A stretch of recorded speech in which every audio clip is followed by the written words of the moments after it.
And I'm back after a refreshing break for another stream on the Chariot card right here.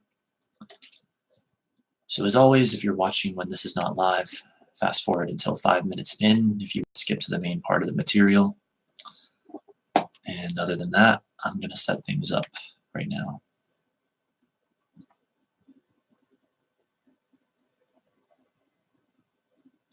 Hello, Acid TM. Welcome to the stream.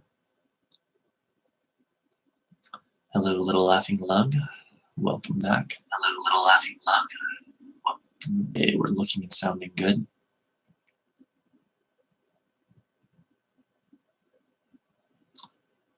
Let's put that down. We will be beginning in 4 minutes. In 4 minutes. Scorpio Bulkers stock free tip. Happy Christmas. Cool. I already placed almost for Guinness. Guinness. Is that like a band or? Let me get this set up here.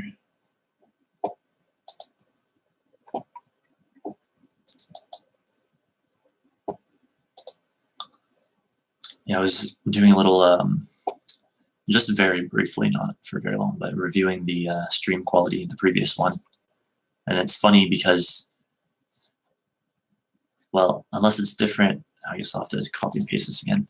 Unless it's different when it's streamed live versus when the video is up on my channel, I think it's actually, well, it shows up clear on my end. The stream itself does, like what I see when I'm streaming. Then I think it is actually broadcast. Like it shows up clearer for me than what you guys probably receive. Just kind of unfortunate, but at the same time, I guess it's not too bad based on, you know, the saved copy to my channel. So let's see here. Live again. Studying, looking at, talking about, and diving into a Chariot card. Come join us. I always try to say something a little bit different in each tweet. All right, we are just under 2 minutes, or no, just over 2 minutes away from beginning.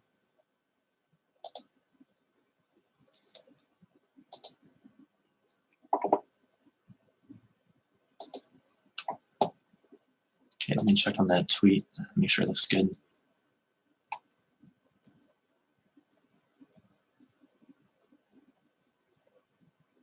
Yes, it does. Excellent. You know, as a side note here, the moon is conjunct Chiron right now, and that perfects at 3:38 my time, Eastern Standard Time, which is in about an hour and a half. And I don't know about you guys, but I'm feeling it intensely. Like the activation of like unhealed wounds and stuff like that. In fact, like while I was having my lunch before the stream, I was feeling fairly like emotional about things all of a sudden. And I was like, wow, this is intense. Might have even drained my energy a little bit, but you know, whatever. All right, we're 1 minute from beginning officially. Divinely timed soul to rising is an inherent quality Empress in the stars, my wish and my intuition, which is my gift. And it's cheap. I'm not sure what you mean, but interesting.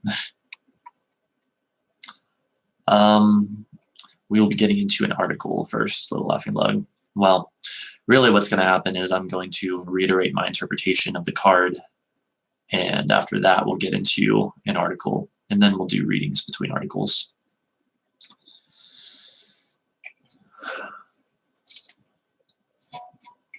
So yeah, this is an interesting example, you know, in terms of being authentic or whatever. Like right now, I could pretend that I can be like, oh yeah, I'm totally fine, you know, or whatever on stream, and like make it seem like I'm all right and ready to go. But the truth of the matter is that, yeah, like some emotional stuff got activated, like while I was on my lunch break or whatever. And, you know, that might interfere with my ability to focus fully in this. But isn't it funny we're talking about a tarot card that's about deep emotional meaning? But anyway, we have to cut that discussion short because we are 5 minutes in now. And so let us officially begin. I'll just reiterate my preliminary remarks real quick, which is basically that, again, I'm not saying that I'm an expert or some master teacher of this material. I've come into it individually. I've been studying it hardcore for a couple of years now. I'm sharing what I know, and I'm just as much a student of it as anyone else. And I'm giving my interpretations, which are going to differ from others' interpretations in many instances, I think. So, first of all, the Chariot card. Let us reiterate.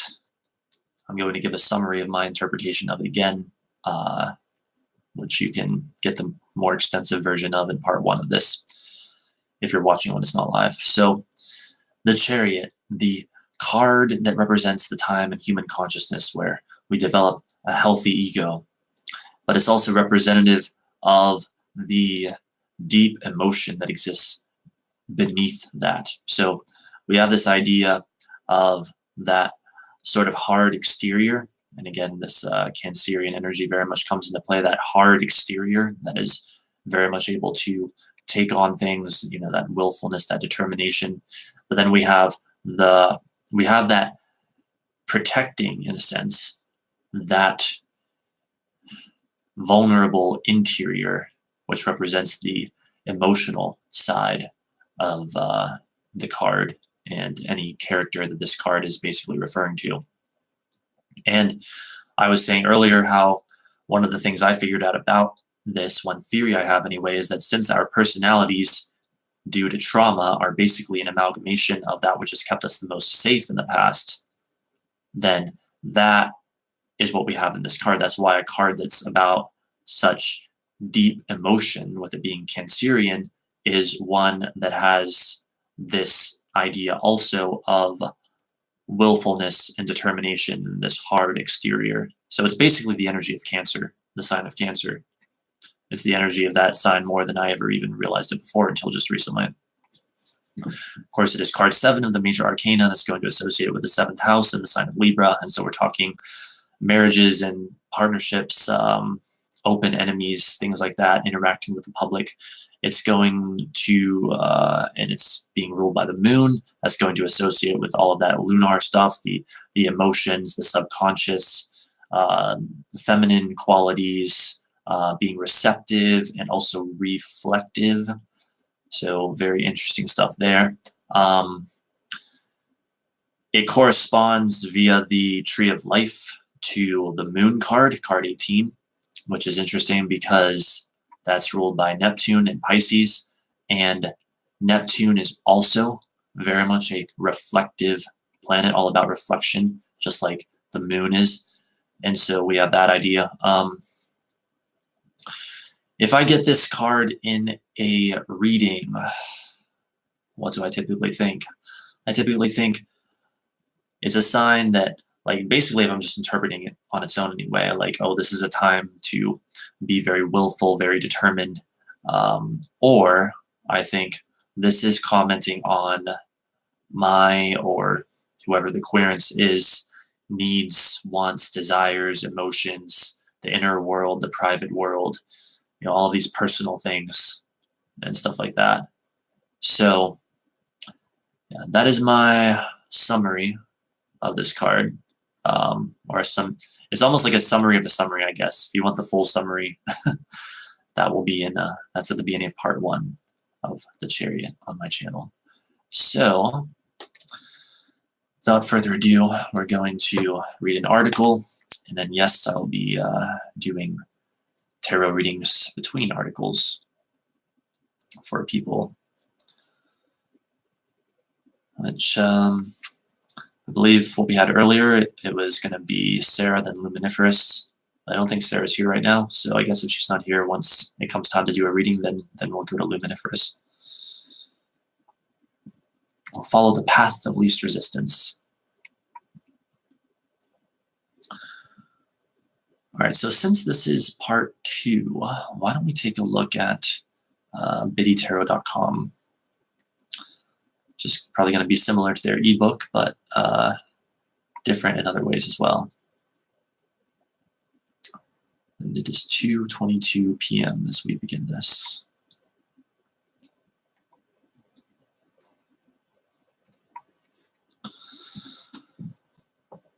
All right. Chariot tarot card meanings, keywords: operate, control, willpower, success, action, determination. Reversed: self-discipline, opposition, lack of direction. Chariot tarot card meanings and description. The Chariot tarot card shows a brave warrior standing inside a chariot. He wears armor decorated with crescent moons, representing what is coming into being, a tunic with a square, the strength of will, and other alchemical symbols, spiritual transformation. The laurel and star crown signals victory, success, and spiritual evolution. Although he appears to be driving the charioteer holds no reins, just a wand like the magician's, symbolizing that he controls through the strength of his will and mind. The charioteer stands tall. There's no sitting down for this guy, as he's all about taking action and moving forward. Above his head is a canopy of 6-pointed stars, suggesting his connection to the celestial world and the divine will. In front of the vehicle sit a black and white sphinx representing duality, positive and negative, and, at times, opposing forces. Note how the sphinxes are pulling in opposite directions, but the charioteer uses his willpower and sheer resolve to steer the chariot forward in the direction he wants. That's something I haven't really thought of before, this idea that the sphinxes are sort of commenting on having to use one's willpower to keep things under control. You know what I mean? Greetings and salutations to you, Tiombi. Let's see. Behind the chariot flows a wide river, symbolic of the need to be in flow with the rhythm of life while also charging ahead toward your goals and intentions. All right, cool. Wait, did I read all of the stuff in the chat? if you only knew. Connor, you like playing the guitar? That is really, really cool. The guitar is a great instrument. Do I like the song? Yes, I replied to it on Twitter. I don't know if you saw that or not, but yeah, I retweeted you actually. I think that's really cool. I love when people are like creative, and it's really cool if like someone takes something that I've created and creates something out of it. I think that's awesome. So, upright chariot tarot card meanings. The chariot is a card of willpower, determination, and strength. You have discovered how to make decisions in alignment with your values with the Lover's card, and now you are taking action on those decisions. Isn't that fascinating, talking about the connection with the Lover's card, right? Because for those who might not recall, the Lover's card, a big part of that was indeed about knowing what the right decision is to make, and to make a decision that is in alignment with your values. And so now we come to the Chariot card, the very next card, and we have this idea of using willpower to stick to that decision, to take action on that decision. So see how it follows a course like that? And again, this is a good place to mention that in tarot, we have this thing where each card of the major arcana is both the opposite and the complement of the card preceding and following it. So we see that here too.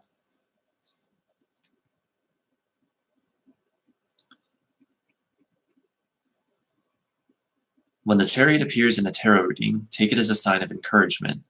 You have set your objectives and are now channeling your inner power with a fierce dedication to bring them to fruition. When you apply discipline, commitment, and willpower to achieve your goals, you will succeed. Now isn't the time to be passive in the hope that things will work out in your favor. Take focused action and stick to the course, no matter what challenges may come your way, because, believe me, there will be challenges.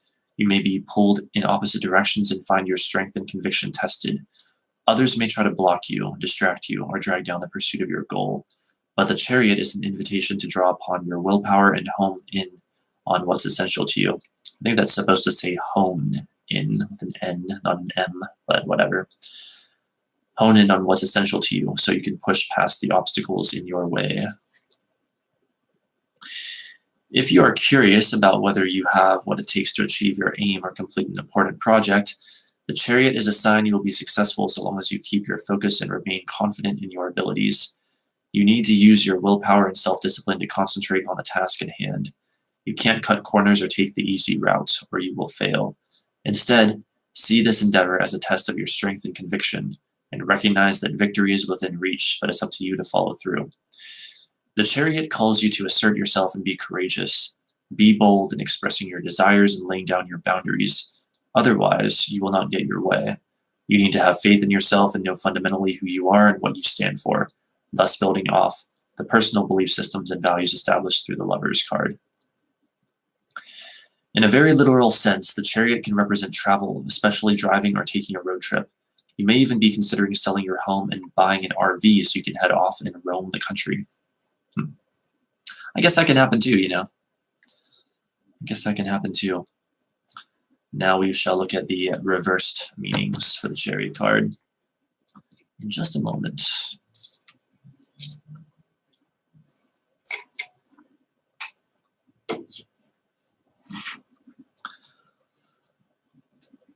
Upright, the Chariot is a green light to move ahead with a key project and push past any obstacles that might impede your desired outcome. Reversed, however, the Chariot tells you to back up the truck, or, as we Aussies say, chuck-a-yui. I'm not an Aussie, so I don't know. I don't know how to say this, but chuck-a-yui or something, aka do a U-turn. You might bang your head against a brick wall, trying to push a project forward when really you ought to back off or change direction. Or you might have lost your motivation and no longer feel as committed to the outcome as you did when you started. So if something is not moving forward as you planned, reevaluate the situation and check in to see if it's a sign that you need to change course. Then ask yourself, is there a deeper reason things have become more challenging? What lesson can I learn here?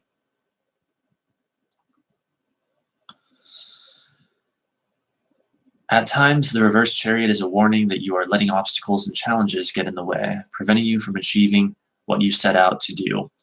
It's all getting too hard and you don't have the will to go on.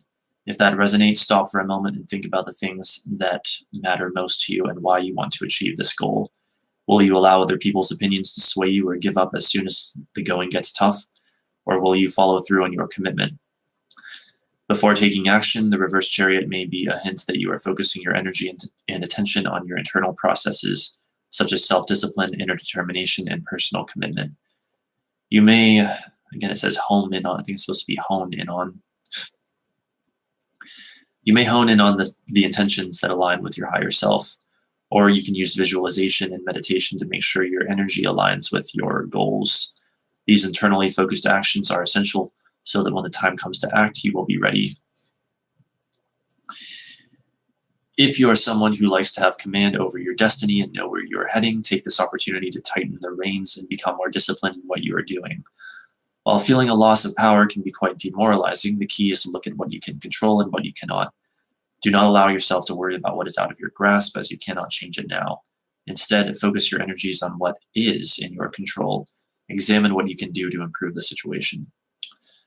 Similarly, the Chariot reverse suggests that you may be trying to manage every minute detail in your life, but in doing so, you feel even more out of control. Loosen your grip and let things run their course. Be open to offers of help, and then be grateful for what you receive, even if it's not perfectly aligned with your expectations. You do not always have to be in the driver's seat. So there you go. That's biddytarot.com, or biddytarot.com's interpretation of this. Yeah, this idea of micromanaging things, that's a common challenge. Sometimes I feel like I slip into that.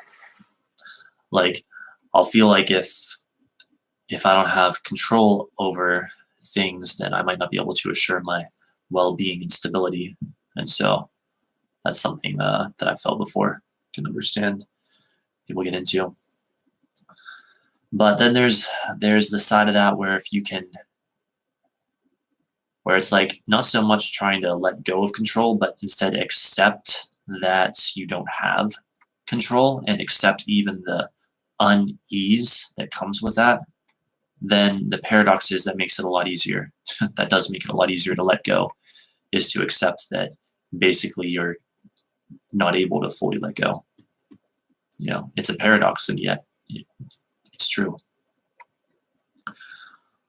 All right. Any comments or questions on that? If not, I believe it's Luminiferous' turn for a tarot reading, if you would still like one.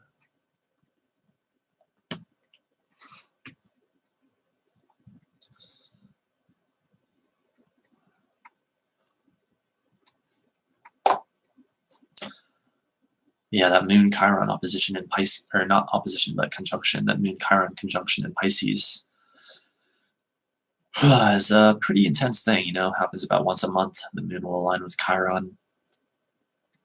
I mean, I feel basically fine now as I'm streaming again, but I'm wondering what the effect in the collective psyche is right now. Moon conjunct Chiron. All right, so let me know if you still have a tarot question, Luminiferous, while I check on a couple things with the stream. And my phone is still, well, it's back under the evil spell, basically, where something is mysteriously draining the battery, and I can't seem to figure out what it is. Although I turned the location off on my phone earlier, and that seemed to stop it. So I guess it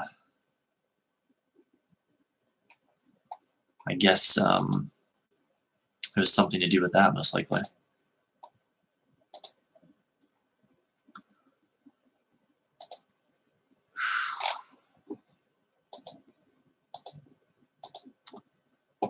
All right. I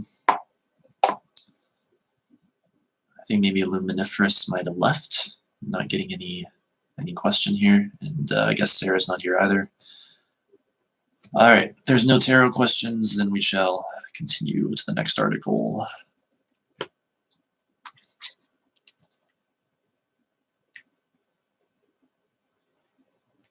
For here, though. Yeah, I know.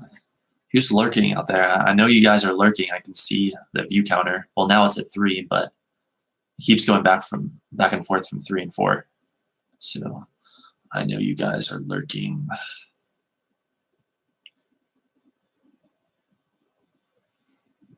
As if I don't do the same thing half the time when I watch live streams.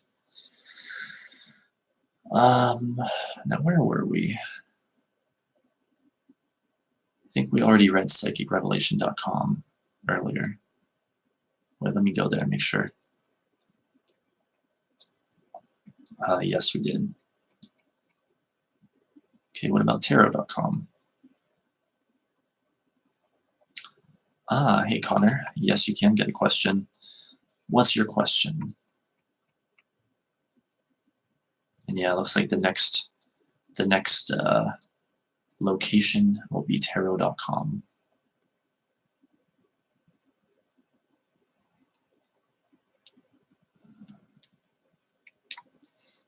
What do I need to focus on? What a delicious question. Let's find out. All right.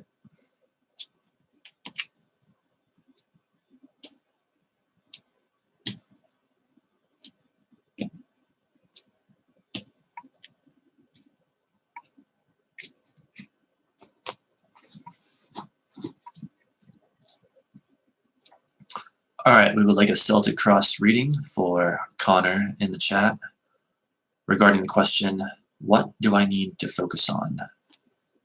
So what does Connor need to focus on? Let us find out.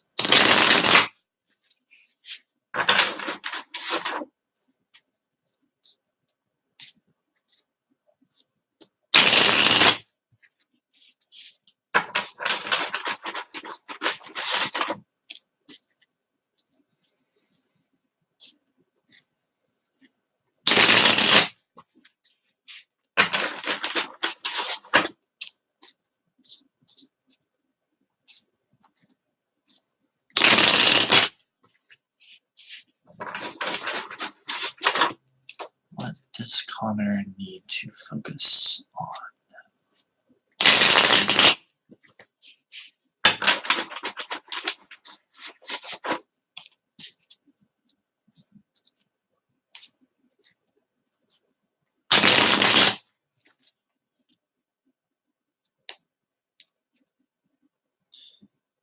I do think this is it. All right.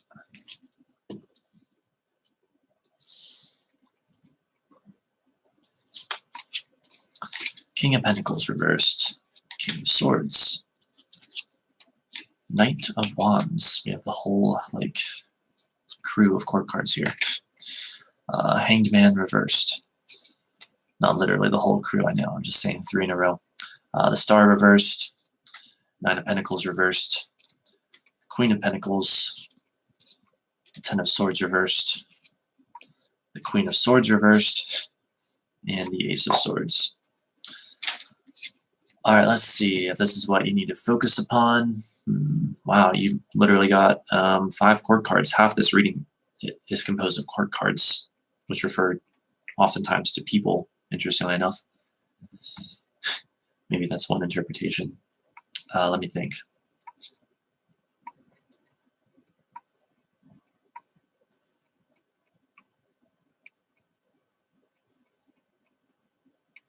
Clarity. You need to focus upon clarity. So you've got that King of Swords for the challenge card, the Star reversed for what you hope to achieve, Queen of Swords reversed for your hopes or fears, 10 of Swords reversed for the outside force coming in, the Ace of Swords for your outcome card, and you need to focus on clarity, mental clarity. See if there's anything else.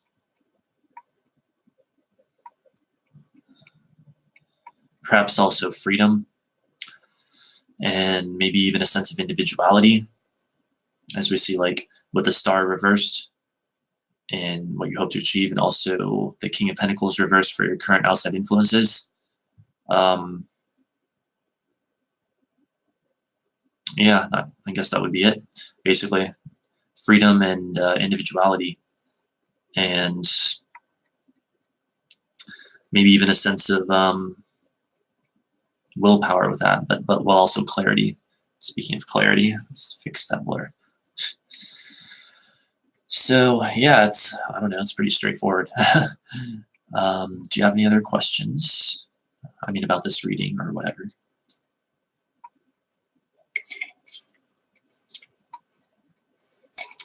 Also in the near future, there might be a risk with that 9 of Pentacles reversed of your like having very little time to sort of enjoy yourself, like the idea of like no time for pleasantries and stuff like that. So that could be a challenge, and perhaps that like clarity or finding greater freedom could help you overcome. And yeah, because it's like saying also with the Hanged Man reverse in your past that like your vision has been clouded, most likely. Like you've probably been caught up in the subjective realms too much, if I'm interpreting this correctly. So, all right. Any questions about your reading before we continue?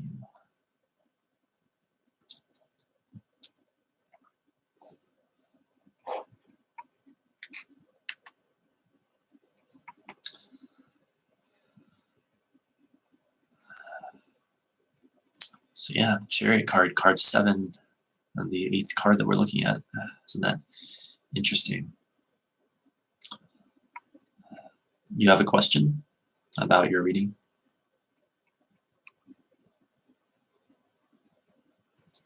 Oh, welcome back, Luminiferous.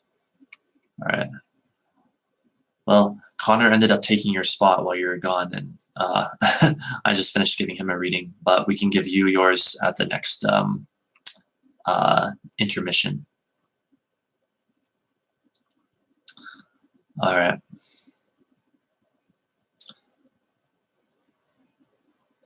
Someone posted a Snapchat story, but I don't know if I don't know if I should watch it like while I'm live, or should I not do that? Is that like bad if I do that? What do you guys think? So Connor's like, sorry, I'm a little drunk. That's okay.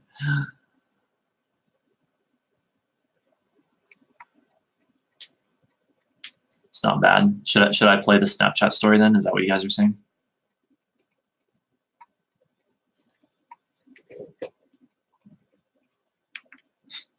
Okay. It's like on the subject of being authentic and all that. It's like a little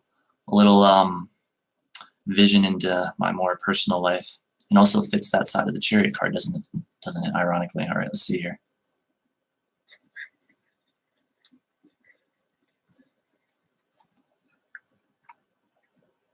Wow, that's quite the view.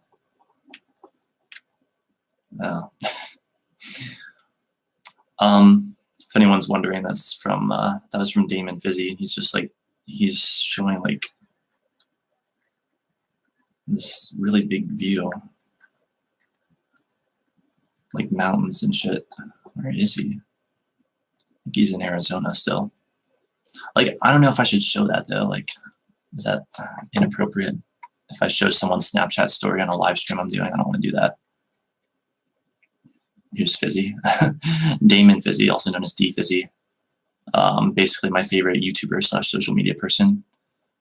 And one of the funniest people I've ever encountered online. Yeah, I think it must be public. It's for those who follow him on there, which anyone can follow him on there. I don't know, if you guys really want to see it, just add him on Snapchat. Watch it. Do you have to subscribe? Well, I think you have to like follow him or something. I don't know much about Snapchat. Oh, cool. Yeah, he's one of the only people in that whole like area of like YouTube and social media that I actually like, and that's because, funny enough, he's one of the only ones that I find as authentic, whereas like so many other people, like this is sort of unrelated to what we're talking about, but it's important. It should be mentioned. Like, in case you guys are unaware, but you probably are, so many YouTubers out there, like especially the more well-known ones, literally fake their videos for views. They fake all kinds of shit to get views and subscribers and whatnot. And Damon's one of the only ones that I've encountered that doesn't. I mean, there are others that, at least I don't think they fake things, but his name is Damon Fizzy. DAMONFIZZY. And I need a Kleenex real quick.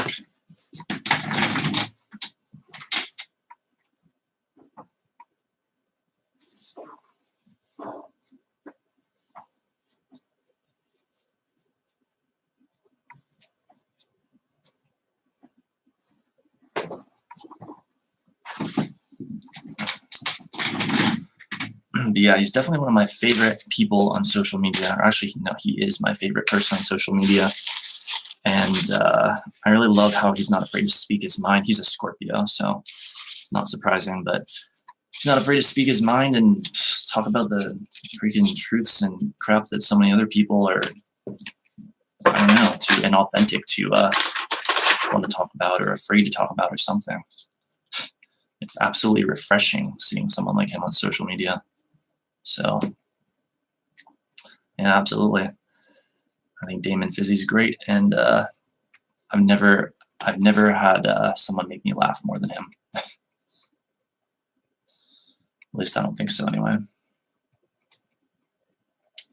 Chiron info added to my stock tip. Thanks. Ooh, you are welcome. Let me fix that blur.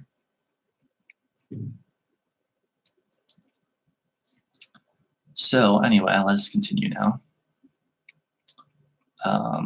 This is tarot.com, their article on the Chariot. All right. Use your powers of freedom and flexibility to drive your future. General meaning. The Chariot tarot card points to a triumphal feeling of freedom, as if the charioteer is being paraded through the streets as a hero or heroine. The card reflects congratulations for high achievement and serves as a sign of huge wheels and frisky steeds speed the rate at which the driver's willpower can be realized. This kind of charge makes more of the world accessible to one ambitious enough to seize the chariot's reins. But there is danger in this feeling of freedom because of the increased rate of change and its power to magnify mistakes in judgment. As a seasoned warrior, the charioteer is called upon to be extra attentive to the way ahead. In the advice position, look upon the movements of change as full of promise and adventure. The card in the advice position suggests a course of action which will harmonize what you want with what is currently possible.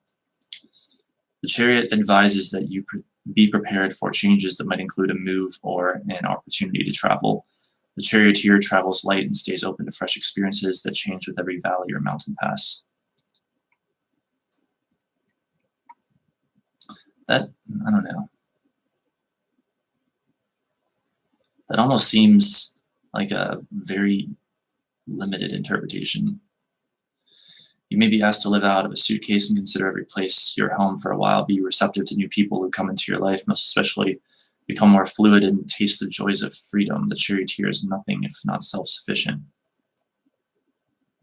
Well, perhaps, but I feel like this article is missing a huge part of this card. Be prepared and self-contained for the changes that will sweep in and carry you with them.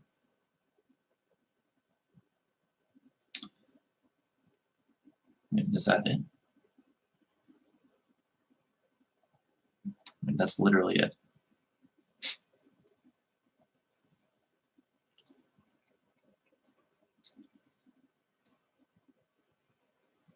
The Chariot advises that you be prepared for changes that might include a move or an opportunity to travel, etc., etc. Wow, geez.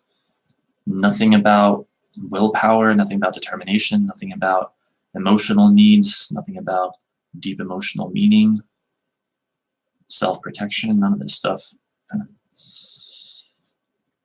All right, well, tarot.com, jeez, apparently is leaving out a lot of information, funny enough.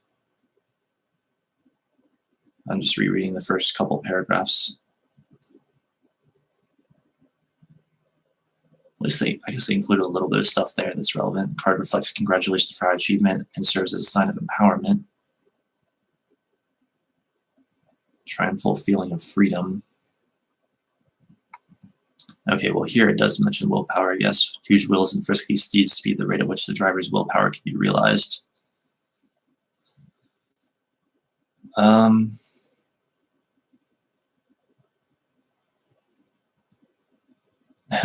It's just so limited, like, geez. It's just really limited. I don't know. He writes this stuff. Can we read the book's interpretation now? Yes, we can. Welcome back, Sarah. All right. Well, that was a really short one. Something we should just jump into the book at this point and read that, unless you guys really want me to do another tarot reading at this point. Which actually now I'm not sure. Now I'm not sure who should come first, because I think earlier we had Sarah and then Luminiferous. Was that right?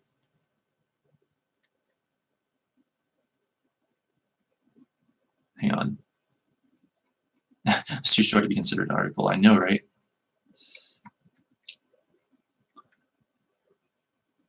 I mean, I guess if the majority really wants me to, I'll do another reading now. But I think we should get to more material here.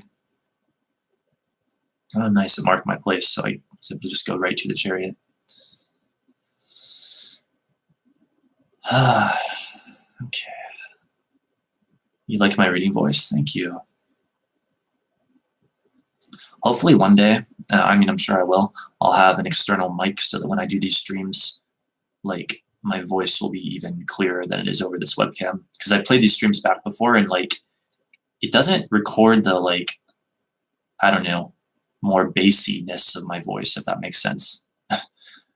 So, I don't know, if you want to hear what my voice, like, I guess really sounds like, or at least something much closer, watch, like, some of my older paranormal videos where I just did, like, voiceovers. Can I sing? I sing all the time. I don't know if I'm any good at it, but, you know, whatever. I've sung, like, for years and years. I'm not going to say on stream, at least not on the tarot stream anyway. But anyway, so this book, actually not even sure what the title of this book was. And if I look, I might lose my place. Hang on, to be able to reference this. Oh wait, here we go. I think it's called 78 Degrees of Wisdom, unless that's the chapter name. Or is it the Worldly Sequence? No, I think that's the chapter name. All right, well, 78 Degrees of Wisdom, yeah, it is. Okay, good. All right, well, whatever, here we go. The Chariot. The earlier versions of this card, which show the chariot pulled by 2 horses rather than 2 sphinxes, derives from a number of historical and mythological sources. Primarily, it comes out of the processions given in Rome and other places for a conquering hero when his chariot carried him through the streets that were filled with cheering citizens. The custom apparently answers some deep psychic needs, or deep psychic need for group participation. We still practice it today, 2,000 years later, in the parades given to presidents, generals, and astronauts, with open limousines replacing the chariot. The chariot implies more than a greater victory. To drive a 2-horse vehicle at speed requires total control over the animals. The activity serves as a perfect vehicle for the powerful will. Plato, in the Phaedrus, refers to the mind as a chariot drawn by a black and white horse, the exact image of the tarot. A certain Hindu myth tells of Shiva destroying a triple city of the demons. To do so, he requires that all creation be subordinated to his will. The gods make a chariot for Shiva, using not only themselves but the heavens and the earth as materials. The sun and moon become the wheels and the winds the horses. The symbol on the front of the tarot chariot, like a nut and bolt or a wheel and axle, is called the lingam and yoni, standing for Shiva, the masculine principle, and Parvati, the feminine principle, united in a single figure. Through the myth's images, we learn that spiritual victory over evil comes when we can focus all of nature, as well as the unconscious energy embodied in Shiva himself through the conscious will. So let's focus on that a bit more. That's interesting. Through the myth's images, we learn that spiritual victory over evil comes when we can focus all of nature, as well as the unconscious energy embodied in Shiva himself, through the conscious will. And again, the chariot being all about this idea of willpower. So that's fascinating. I need refreshment.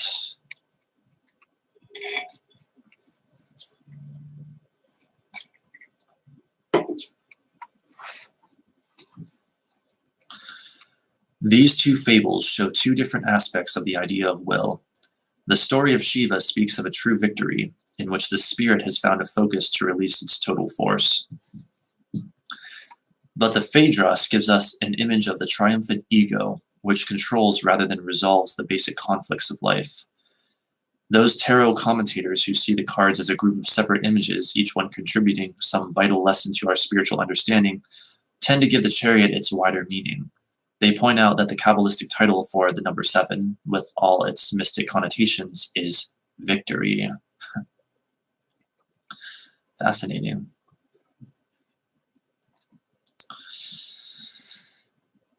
Wait, why are you crying, Luminiferous? Wait, what happened? In many places, particularly India, the horse became associated with death and funerals. When the rising patriarchy abolished the ritual sacrifice of the king, a horse was killed instead. The horse sacrifice became the most holy, associated with immortality. Even today, horses are used to pull the coffins of great leaders. A bizarre, this is in parentheses, a bizarre junction of 2 aspects of the chariot was seen in the death of John Kennedy. He was killed in his limousine during a parade, and then a horse, who rebelled against his trainer's control, pulled his coffin in the state funeral. Parentheses end there. These connections suggest the idea of the soul's victory over mortality. Putting together this part of my fool's journey together for my entire life. I see. Yeah, powerful realizations can do stuff like that to you, like can trigger an intense release, you know. I almost felt like I was gonna have one of those earlier. Like I sort of did, but I wasn't like actually crying. As usual, is you for the Chiron info. Oh yeah, well I'm glad to have been able to provide that. You're welcome, you're welcome, yeah. I'm always monitoring planetwatcher.com. Like I have that and I have like my software, but I just use that because it simplifies things.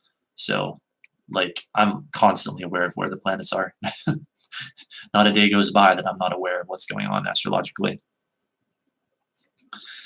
Feels good after you cry, like a nice peacefulness. Yes, exactly. And that's because when you cry, you release resistance, and it's also a way of like acceptance, accepting what is. So it's very healthy actually, most of the time I'd say. All right, let's see here. When we look at the cards sequentially, we see that 7 is only the victory of the first line of the major arcana. It crowns that line's procession of maturation, but by necessity it cannot address the great areas of the unconscious and superconscious. Seen this way, the Chariot shows us the developed ego. The lessons of the early cards have been absorbed. The adolescent period of searching and self-creation has been passed. And now we see the mature adult, successful in life, admired by others, confident and content with himself, able to control feelings, and above all, to direct the will. You know what's so funny about that, though? I have to say, like, I feel like in today's world, so much of the time we don't actually see people develop into that. We don't see people develop a healthy ego. We actually see people develop very unhealthily, and then they have to like start getting into like spirituality and stuff like that just to try to figure themselves out again, just to try to correct what, you know, imbalances they experienced in their early life growing up. And this absolutely includes me, you know, like, and I'm not saying that, I'm not saying that that book or anything is saying that most people generally have like a, you know, normal, healthy childhood. In fact, it's the opposite of that. Most don't, it would appear in this case. But what I'm also wanting to ask is that truly a healthy world? I mean, sure, we incarnated here knowing that those challenges would be part of the contrast that we faced. But when we have all of these like adults that kind of don't know what they're doing entirely, and myself included, I mean, I guess I know what I'm doing when it comes to some things, but I don't know what I'm doing when it comes to others. I mean, does that look like a healthy world to you? You know, does that look like humanity is in a healthy frame of mind and body and spirit? Well, not really. Not if you ask me. In fact, here's a question worth asking: is it even a rational expectation, given the circumstances of the world and most people's lives these days, that we should so easily be happy and healthy? Is it rational to expect that we should feel good? So ask that question. Let's see. May I post my YouTube page info when we are done? Yeah, certainly, Luminiferous. Go right ahead. Oh, wow, there's a bug in here. Saturn's going to stay in Cappy until 2020. I know, right? Yeah, Saturn's come home to roost, so to speak. It's been back in Capricorn for nearly 1 full year now. And so the emphasis is being placed very much on reality, like a lot for the whole world. It means nothing is coincidence, so I pick in the first place. It's because we deserve it. Superior sun.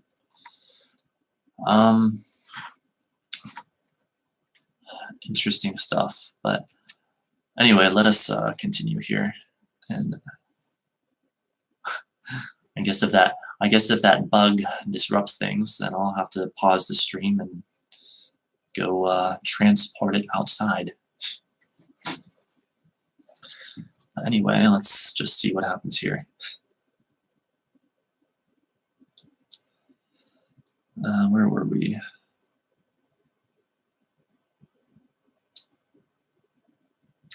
Is this where we were? Yes, I think it was. See, this way the Chariot shows us the developed ego. Actually, I want to say more about that. This idea of the developed ego, right? It's like the ego itself could be seen maybe as the ego in and of itself could be like a coping mechanism, basically, like one giant coping mechanism, and it gets a lot of criticism and stuff like that, and maybe rightfully so in some cases, and not rightfully so in others. But I think what the Chariot is commenting on is there's this positive side to the ego. It's not all negative. It's not only a bad thing. The ego and this conscious focus and control and stuff, there's a positive side to that. So let's see here. Kill it, give it a talking to. I love how you both suggest like separate things from what I'm considering doing. Yeah, let's see it crawling around over there. If it interferes with things, I'll transport it outside. Otherwise, I guess it's just going to have to remain there because I'm busy right now. I'm live. Hopefully, the bug and I can just coexist until the stream is over. Hopefully. Like the magician, the charioteer carries a magic wand. Unlike the magician, he does not raise it above his head to heaven. His power is subordinate to his will. His hands hold no reins. His strong character alone controls the opposing forces in life. Wait, so like the magician, the charioteer carries a magic wand. Unlike the magician, he does not raise it above his head to heaven. His power is subordinate to his will. His hands hold no reins. His strong character alone controls the opposing forces in life. I know some of this is, actually a lot of this is more advanced, so I'm wanting to take it somewhat slow here to let it sink in for people. The lingam and yoni indicate his mature sexuality, which is under his control. Thus, he is not the victim of his emotions, and his sexuality contributes to a satisfying life. The glowing square on his chest, a symbol of vibrant nature, links him to the sensual world of the Empress, but the 8-pointed star on his crown shows his mental energy directing his passions. Parentheses, symbolists consider the 8-pointed star as halfway between the square of the material world and the circle of the spiritual. End of parentheses. His chariot looms larger than the town behind, indicating that his will is more powerful than the rules of society. However, the fact that his chariot is not in motion indicates that he is not a rebel. The wheels of the chariot rest on water, showing that he draws energy from the unconscious, though the chariot itself, resting on land, separates him from a direct contact with that great force. Let's consider that one more deeply, huh? The wheels of the chariot rest on water, showing that he draws energy from the unconscious, though the chariot itself, resting on land, separates him from a direct contact with that great force. Yeah, so like we have this idea of the ego, which, actually, what should I say here? We have the ego and the intellect, and so many people want to make like the ego and the intellect, especially I guess the intellect, as apart from this other deep unconscious or emotional material or whatever, but the intellect itself is literally resting on those inner forces.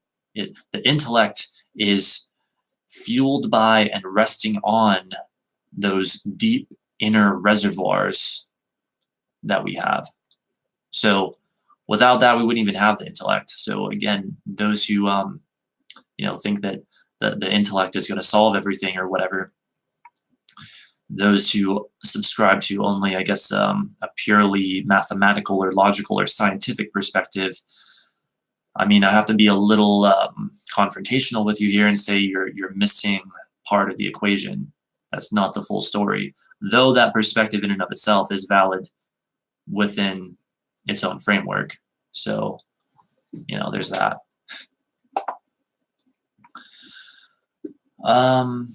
So Empress Santa is flying the chariot this Christmas, handing out aqua minis with sides of Scorpios. That's an interesting way of looking at it. Wouldn't it be funny if the Chariot card fell right around Christmas? Of course, it's not that far, but anyway. Hang on just a second.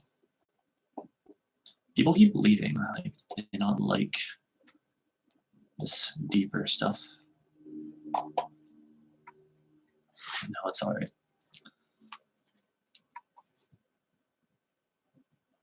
Let's see, where were we?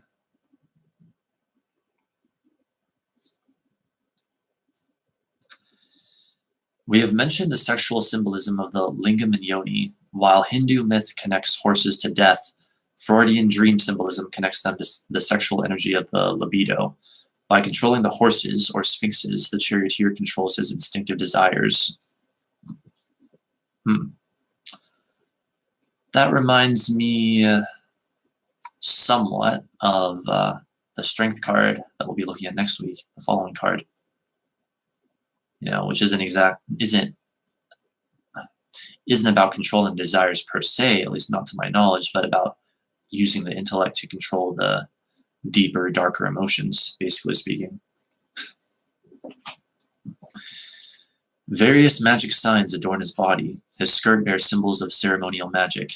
His belt shows the sign and planets.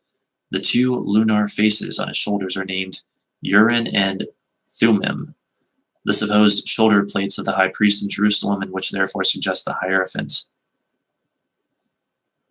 That's interesting. The supposed shoulder plates of the high priest in Jerusalem, and which therefore suggest the Hierophant. So a connection to the Hierophant. At the same time, the lunar plates refer to the high priestess, the connection to the high priestess.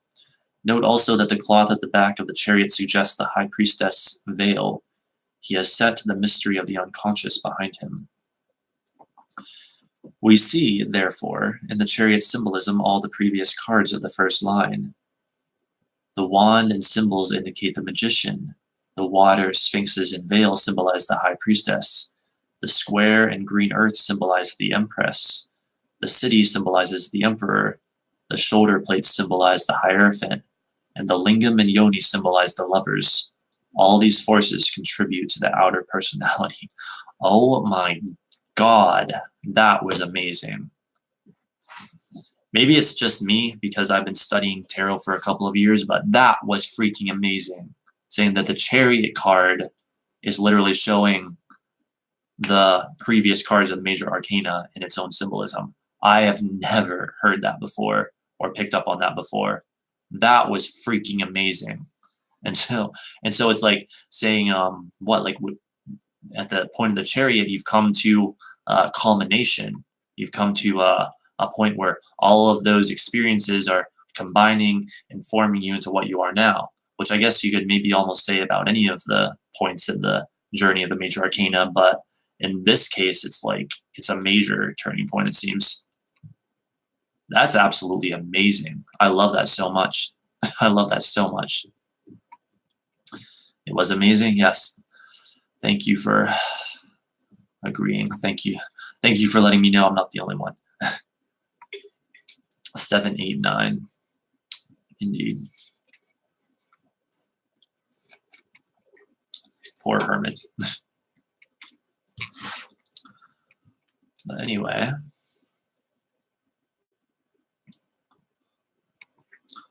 Yeah, I'm just going to go back over that one more time before continuing the reading, just so we can revel in the deliciousness of that a bit more.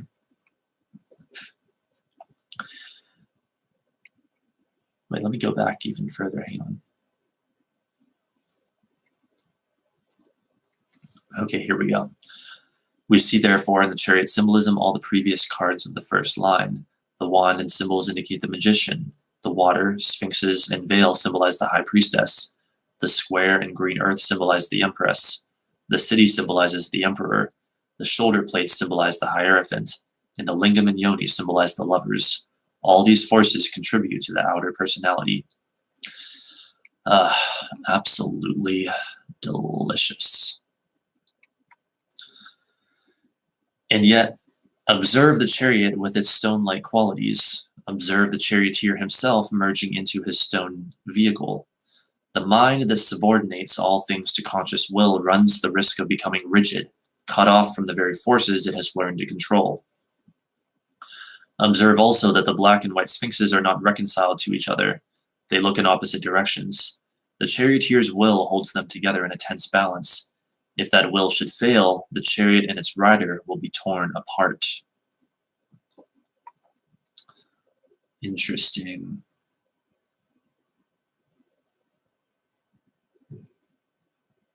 Yeah, and if stuff like that is taken too far, then there is great tension, within a person.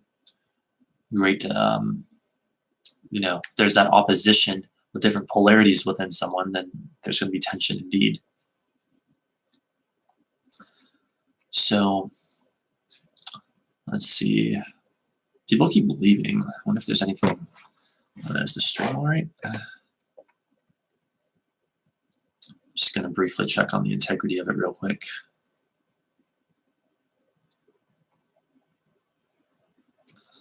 How are we doing?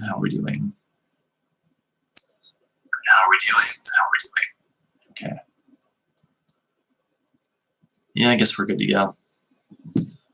Okay, now it says there's 4 people here, so all right. Wait, I have done the work. Wait, what work is that, if I may ask? All right, let's see here. Paul Douglas has compared the chariot to Jung's idea of the persona. As we grow up, we create a kind of mask to deal with the outside world. If we have dealt successfully with the various challenges of life, then the different aspects symbolized by the other cards will become integrated into this ego mask. Wait one second, I have to analyze this closely because this could be very, very significant. Wait, hey there, Connor. Watch my silly videos later on. Yes, I might have to check those out. But wait, as we grow up, we create a kind of mask to deal with the outside world. If we have dealt successfully with the various challenges of life, then the different aspects symbolized by the other cards will become integrated into this ego mask. I see. Yes. So I think what it's talking about here is this idea of you can have an inauthentic ego mask or persona, or you can have an authentic ego mask or persona. And if you're going to have an authentic one, that's going to be if you've met these challenges successfully, because those integrate into that. They reintegrate into your consciousness and become manifest in that way. But if you haven't done that, then perhaps it's back to this idea of it's mainly just an amalgamation of that which has kept you the most safe in your life, and thus, therefore, you have the self-protective side of things. I don't know if it's quite that simple, but that's kind of where my mind is going with this here. But we can too easily confuse this successful persona with the true self, even to the point that if we try to discard the mask, we will fear its loss as a kind of death. This is why the second line of the major arcana, which deals precisely with the release of the self from its outer masks, bears death as its next to last card. It's fascinating. It just reminds me also of Seth's idea and affirmation, assertion that there is no such thing as the annihilation of the ego. And I think he's absolutely right about that. Like if you successfully destroy one ego, another ego will just rise up to take its place. So when you have these spiritual teachers or whatever that claim that they've, destroyed their ego or whatever, I don't think that's accurate. I think that maybe they might have completely changed their ego, or maybe even they did kill one ego, but another ego came up to take its place. But anyway, and I think I've heard that from other people as well. Like maybe at least one other person, that you have to have an ego no matter what. Like you have an ego whether you realize it or not. Anyway, whatever. So again, it says, this is why the second line of the major arcana, which deals precisely with the release of the self from its outer masks, bears death as its next to last card. Isn't that interesting? And so it's basically talking about, I believe, if my assumption is correct here, cards 8 through 14. Strength through temperance. Yeah, it says death as its next to last card. It's talking about the second septenary, as that other book would have put it, and the particular kind of journey through that area of the cards. So that's interesting. And it's saying that that particular area is saying that it deals precisely with the release of the self from its outer masks.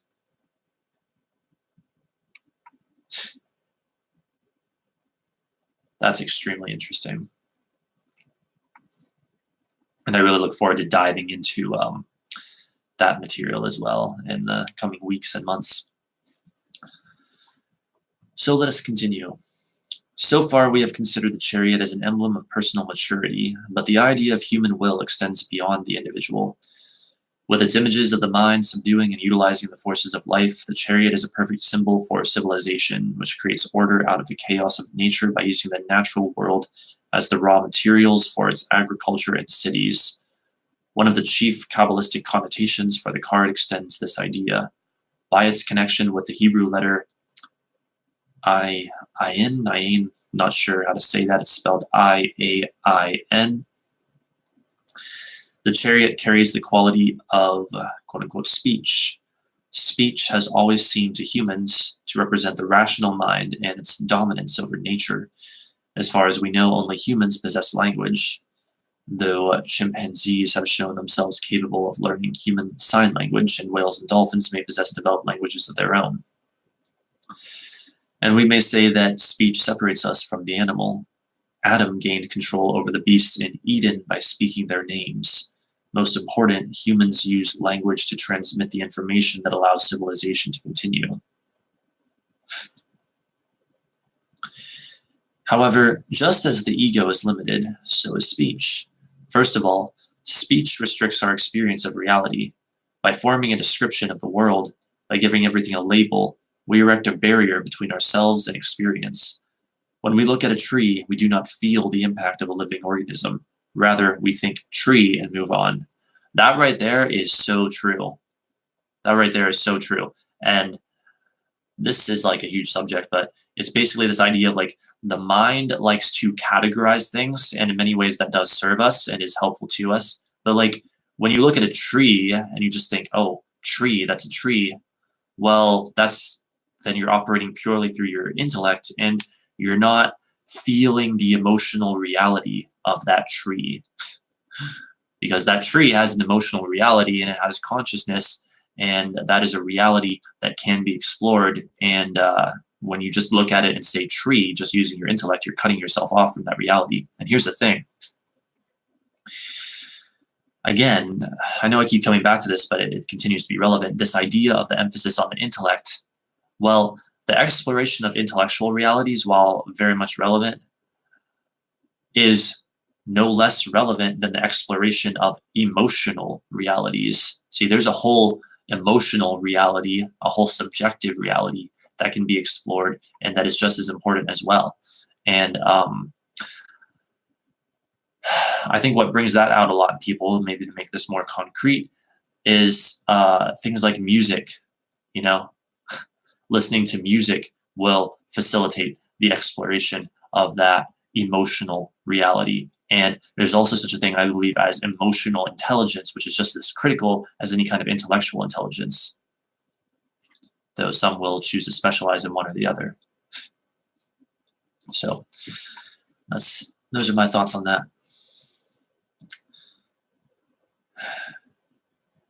The label has replaced the thing itself. Also, by relying too much on this rational quality of language, we ignore experiences that cannot be expressed in words. We have already seen how the High Priestess signifies intuitive wisdom beyond language. Certain experiences, especially mystical union with spirit, cannot be described. Indeed. Language can only hint at them with metaphors and fables. Yeah, see, that's the thing. Words are not the experience. Words are symbolic of what they really mean. Words are symbols, right? Like, words are just transmitters of information, not the information itself. And even the word information I do not mean that in a purely intellectual sense. I mean emotional information, spiritual information, objective and subjective information. So yeah, absolutely. This book is spot on.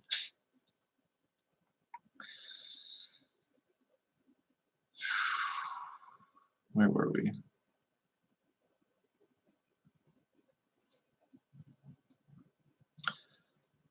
People who rely totally on speech have even gone so far as to insist that nonverbal experiences, or experiences which cannot be measured by psychological tests, do not exist.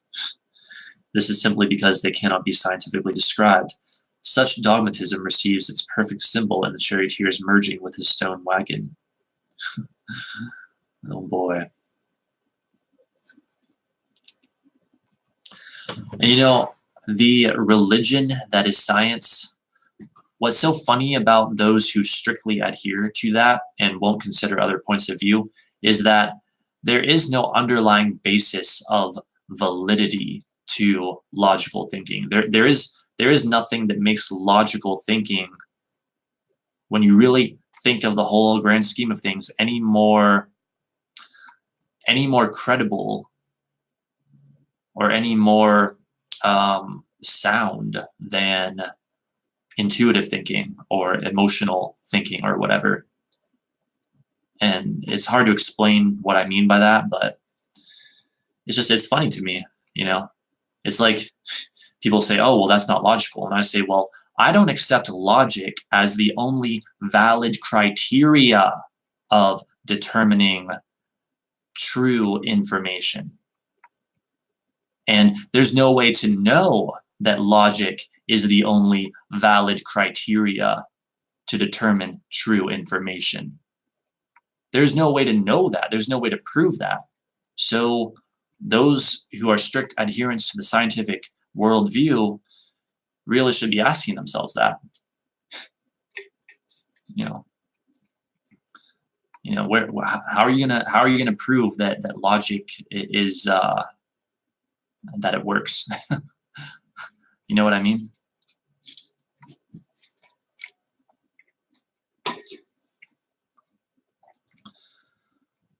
Let's see. It's about your dark night of the soul experience. Fascinating. Well, maybe after I'm done watching this, we should all go to Luminiferous channel and watch your video. Indeed, not many people realize that. Yeah, it's true. It's funny. Like, I mean, I wouldn't want to be one to like get into an argument with such people, because I don't know. I just don't like. I'm not here to push against, but if I was ever in that sort of situation, I would have to say, like, you know, prove to me that your logic works. You know, where's your proof that logic is the only valid criteria for truth? You know, where's your proof? And who's deciding what the who's deciding that your proof is valid or not valid? Who's deciding on the validity of that or not? It's hilarious, because when you really think about it, it's almost child's play to strike down that the fallacy of the purely scientific worldview. Just like it's almost child's play to strike down the fallacy of the purely religious worldview or whatever, you know. Like, I'm not saying oh, condemn the scientific worldview and then go to the other extreme and be all about the emotional worldview. No, that's not good either. All types of data need to be considered. Nor am I equating an emotional worldview with anything religious, because that's a highly misleading idea. So don't think I'm doing that. All right, anyway.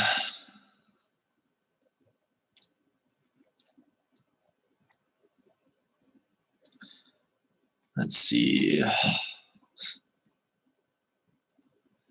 So far, we have considered every symbol in the picture except perhaps the most obvious one, the two sphinxes. Waite borrowed this innovation from Eliphas Levi, the great pioneer of Kabbalistic tarot. Like the two pillars of the high priestess, or the black and white horses they replace, the sphinxes signify the dualities and contradictions of life. Once again, we see the triangular motif. Here, the mediating force is willpower. The use of sphinxes instead of horses suggests several deeper meanings. The sphinx in Greek legend was a riddler, presenting the mystery of life to the people of Thebes. The myth tells us that the sphinx seized the young men of the city and asked them the following riddle: what creature walks on 4 legs in the morning, 2 legs at noon, and 3 legs in the evening? I don't know why, but that makes me want to laugh for some reason. Those who could not answer were devoured. Now, the answer is man, who crawls as a baby, walks upright as an adult, and uses a cane in old age. Fascinating. So again, that's what creature walks on 4 legs in the morning, 2 legs at noon, and 3 legs in the evening.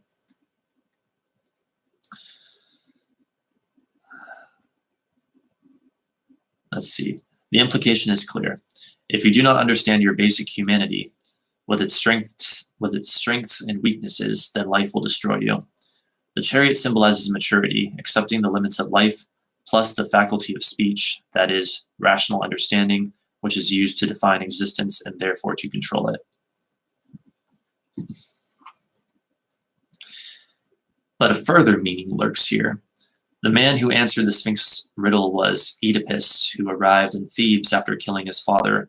Freud's emphasis on incest has diverted attention from the deeper message of the Oedipus story. Oedipus was the perfect image of the successful man. Not only did he save Thebes from a menace and become king of the city, but he did so by his understanding of life. He knew what man was, yet he did not know himself. His own inner reality remained closed to him until the gods forced him to confront it. And the gods did force him. If the oracles had not spoken first to his father and then to him, Oedipus would never have done the things he did. Therefore, though he understood the outer meaning of man's life, he did not understand either who he really was or his relation to the gods who controlled his life. And these two subjects are precisely the concerns of the second and third lines of the major arcana. In the second, we go beyond the ego to find the true self.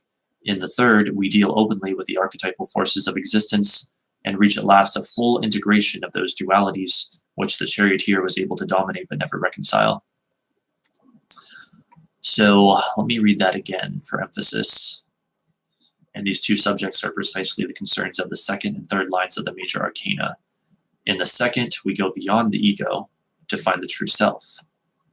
In the third, we deal openly with the archetypal forces of existence and reach at last a full integration of those dualities, which the charioteer was able to dominate but never reconcile. Oh my God. The significance of this. Because we see this so much with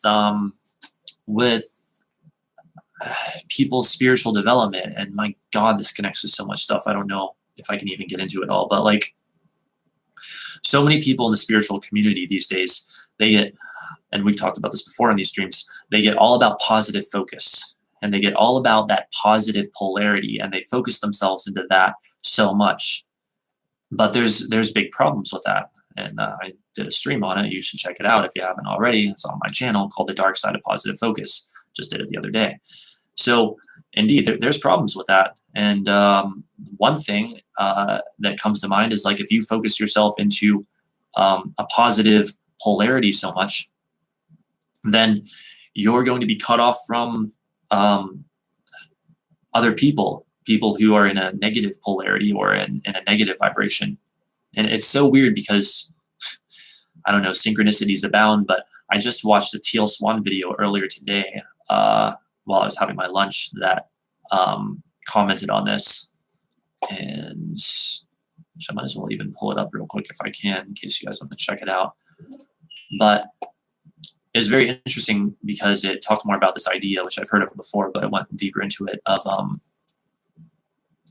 you know, when people first become enlightened, they are all about, oh, I can create my own reality. I can focus myself into a positive reality. I can, you know, do all this. And they get into what she termed a narcissistic bubble, a positive narcissistic bubble. And I would say that is so accurate.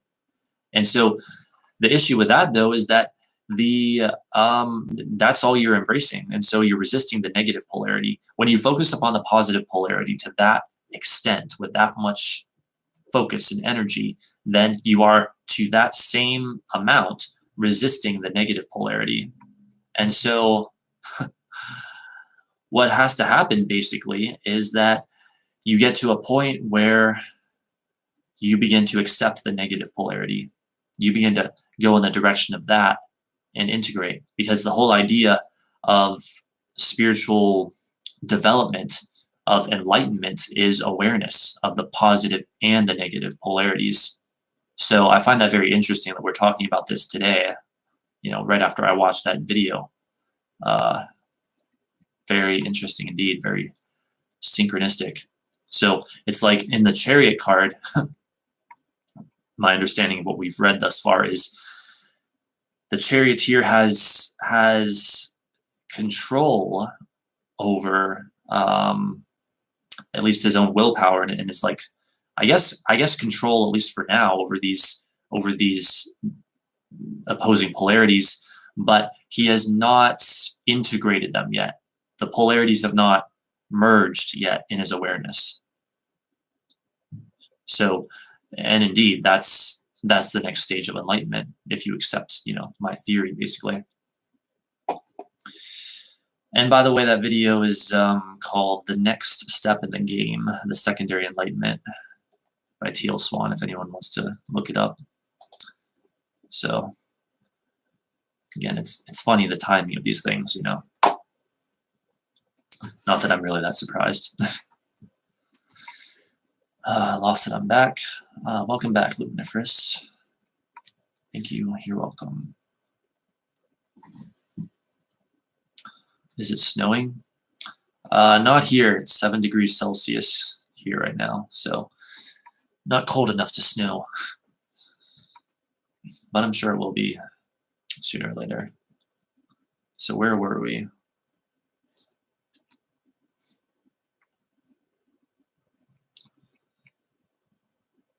Geez, where were we indeed?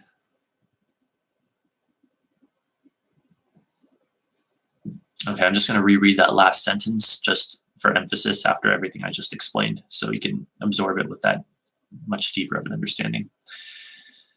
In the second, we go beyond the ego to find the true self. I guess 2 sentences. In the third, we deal openly with the archetypal forces of existence and reach at last a full integration of those dualities which the charioteer was able to dominate but never reconcile. Yeah, that's saying it better than I said it. Those dualities which the charioteer was able to dominate but never reconcile. So there you go. Okay, continuing. The divinatory meanings of the chariot derive from its powerful will. In a reading, the card signifies that the person is successfully controlling some situation through the force of his or her personality. The card implies that a situation contains some contradictions, and that these have not been brought together but simply held under control. This is not to stress too highly the negative undertones of the card. Wait a second. Card implies the situation contains some contradictions, and that these have not been brought together, but simply held under control. Interesting. Now that's a good interpretation. This is not to stress too highly the negative undertones of the card. When it is the right way up, the chariot basically means success, the personality in charge of the world around it. If it appears as the outcome in a reading dealing with problems, then it indicates victory. Fascinating. So I'm going to move my phone right here because I want to post an Instagram story after this article saying that I'm live, or maybe just a post on Instagram, and I don't want to forget to do that. So if I forget to do that, maybe you guys can remind me. But let's just continue. Reversed, the card's inherent contradictions gain greater force. The chariot upside down implies that the approach of willpower is proven unsuccessful, and the situation has got out of control. Unless the person can find some other approach to the difficulties, he or she faces disaster. Willpower alone cannot always sustain us. Like Oedipus, we must sometimes learn to give way to the gods. That's fascinating. Unless the person can find some other approach to the difficulties he or she faces disaster, willpower alone cannot always sustain us. Yeah, that's so true. You can't always rely on your willpower to accomplish things, especially if you don't have your energy lined up. If you don't have your energy lined up and you try to compensate with willpower, you're going to short circuit yourself. Willpower should work in conjunction with such things. Anyway, I think that's actually the end of that section. Wait, what is this though? Chapter 5, turning inwards.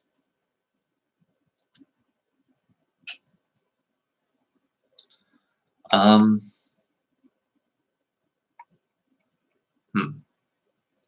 don't know. Do you guys want me to read like 1.5 pages about I guess like talking more about the second line of the major arcana, like sort of transition material? Sure. Okay, cool. All right, before I do that though, as long as it's like sort of between sections or whatever, I'm going to post that Instagram story, or actually just a post on it. I'm going to do an experiment. I'm actually going to post this to my, I guess, personal Instagram and see if that gets any results.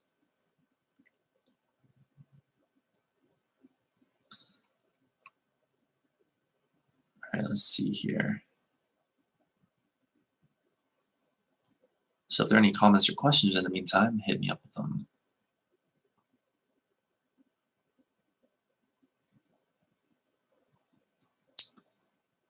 All right, let's see.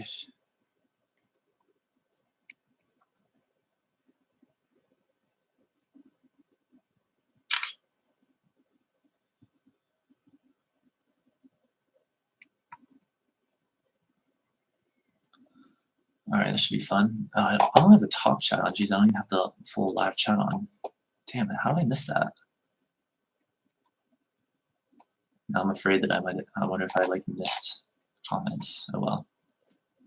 I can't believe that I always turn the live chat on. But oh well, whatever.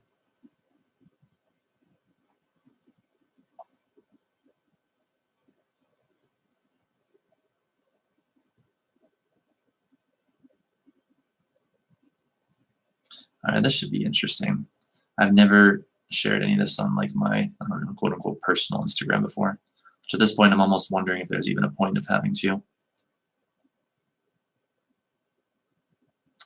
But yeah, let's just see what happens here.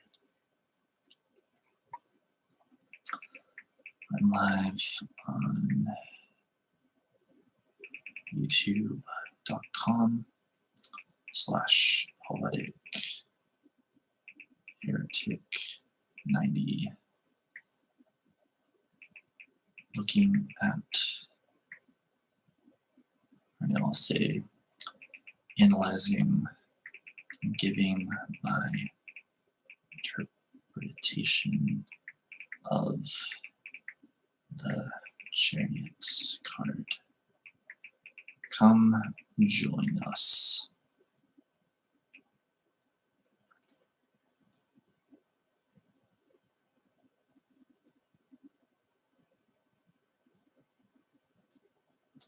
I'll put www just for the hell of it.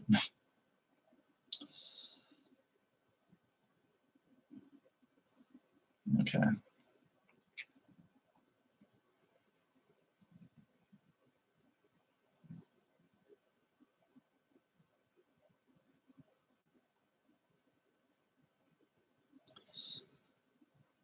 All right, that there. For people to see that, it's about time people realize that I live stream all the time. I've been doing this for over 2 months now. Like, I don't know. I wonder if, I feel like there's still some people that don't even like know that I do this. But anyway, so this is just very brief, chapter 5, turning inwards, in that same book that we were reading, and we're going to look at it now and see what we think. Chapter 5, turning inwards, the search for self-knowledge. With the second line of the major arcana, we move from the outer world and its challenges to the inner self. The contradictions concealed in the Chariot's powerful image must now be faced openly. The mask of ego must die. dramatic as it sounds, this situation is actually very common, at least in the need, if not the fulfillment. Self-questioning and searching have long been seen as features of middle age. When people are young, they are concerned mainly with victory over the forces of life, finding a partner and achieving success. When success has been found, however, people may wonder about the value of it. The question, who am I beneath all my possessions, beneath all the images I present to other people, takes on more and more importance. Today, many younger people are not waiting for middle age and success to ask these things. The characteristic of our time is the desire for life to have a sense of meaning, of inner essence, and more people are deciding that the first place to look for such meaning is within themselves. Fascinating. To some extent, I didn't even get to fully experience that phase of my life, like being young and just caring about, like, I don't know, controlling things or whatever, not asking the deeper questions. I feel like I've been asking the deeper questions almost from the time I could first think of them, basically. So, like, all my life. Let me refresh myself.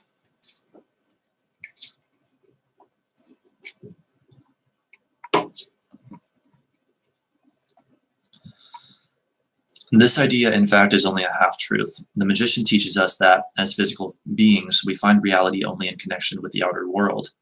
The inner truth of the high priestess is a potential and The inner truth of the high priestess is a potential and must be manifested through the consciousness of the magician. But as long as our masks and habits and defenses close us off from self-knowledge so that we never know why we act, then all the things we do remain meaningless. The flow between the magician and the high priestess needs to be free for life to possess a value. Because the line basically reverses the emphasis of the first 7 cards, many of the cards appear as mirror images to the ones above them. The sexual polarity of trumps 1 and 2 become turned around in Strength and the Hermit, while the principle of light and dark, outer and inner, remain in the same positions. The Wheel of Fortune turns away from the natural and mindless world of the Empress to a vision of inner mysteries. At the end of the line, Temperance shows us a new kind of victory. The Chariot's force has been replaced by balance and calm.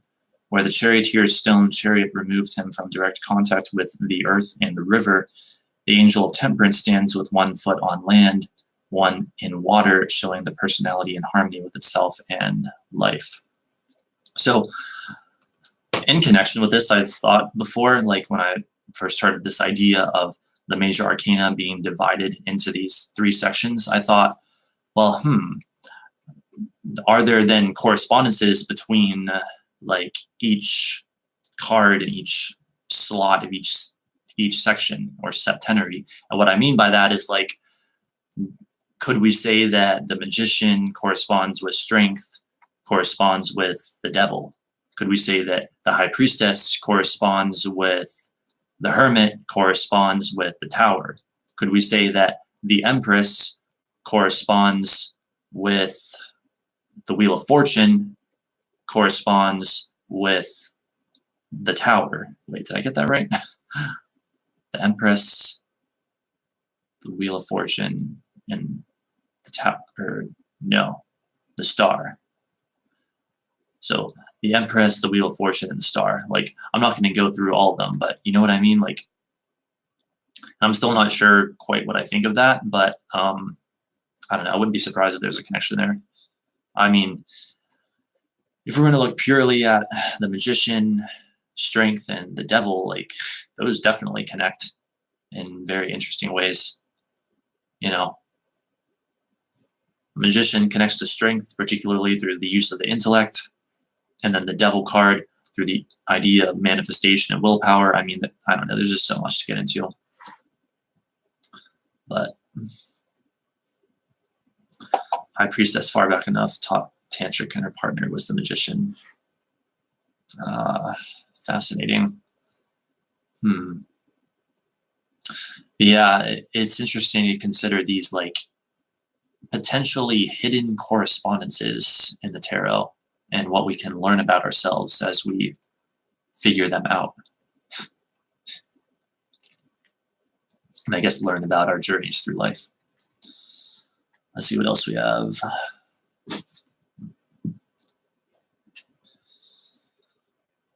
Another theme appears in the second line. So far, the cards have presented a series of lessons to us, things we must learn about life to become mature and successful in the outer world. But enlightenment is a deeply personal experience.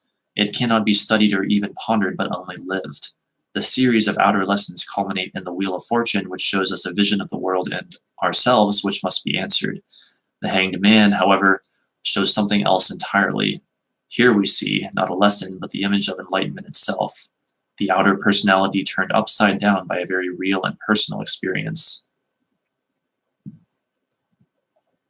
Here we see not a lesson, but the image of enlightenment itself, the outer personality turned upside down by a very real and personal experience. Yeah, the Hanged Man is one confusing card at times. Maybe even, I don't know, almost all the time. In between these two cards, and at the exact center of the whole major arcana, lies justice, carefully balancing the scales between inner and outer, past and future, rationality and intuition, knowledge and experience. All right. And next in this book is Strength, which we'll get to next week. So, comments or questions on that material? That was quite good. And I guess in a moment it'll be time for a tarot reading.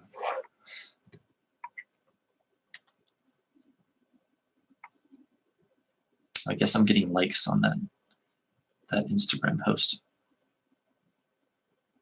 I got one like. Okay, cool.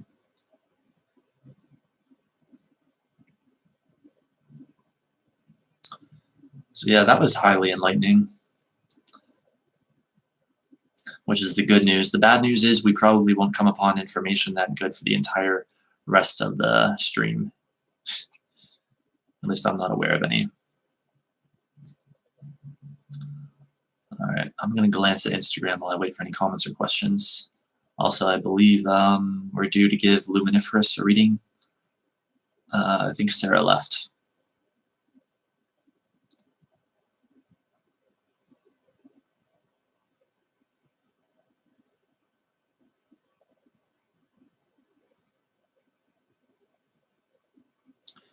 Instagram is deceptive as hell. You want to know why? Because, and Snapchat does the same thing. They won't give you the option of notifications when someone posts a story. And so if there's someone in particular you're interested in seeing if they've posted a story, or if there's multiple people like that, that forces you to look at the app itself. That forces you to use the app more than you otherwise necessarily would. And Snapchat does the exact same thing. Only Snapchat is even worse because I have never, ever gotten a notification, at least in recent times. I've only been using Snapchat in recent times for so long. I've never, ever gotten a notification on there about any stories being posted. So, and then you end up viewing all these ads in the process, and it's just such BS. Like they only do it to make more money, you get more advertisements viewed, basically. It's such BS, and it's also so simple and clear to see what their game is, but whatever. Knowing what we don't want helps us know more clearly what we do want, right? What do I need to know most about my life's journey at this present time? Please call me Guinea if you like. Okay. All right, Guinea. Am I saying your name right? Or is it Ginny? Is it Guinea or Ginny? What do I need to know most about my life's journey at this present time? Let's take a look at that.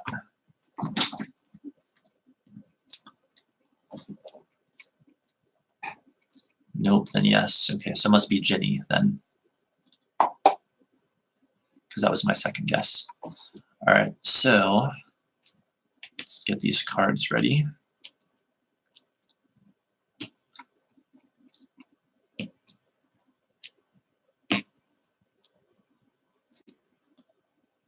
Short for Virginia, I see. I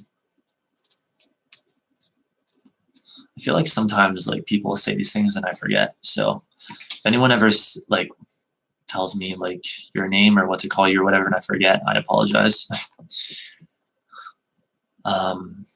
Then other things, though, I remember extremely well for some reason, which is funny. I don't know how that works, but anyway, no worries. Okay, good. So, Ginny has a question, and we would, thus, therefore, we would like a Celtic Cross forecast for Ginny in the chat.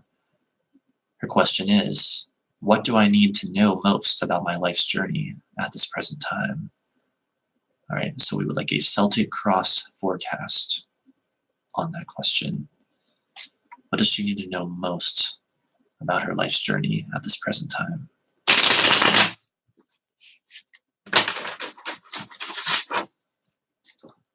Let us see what we get.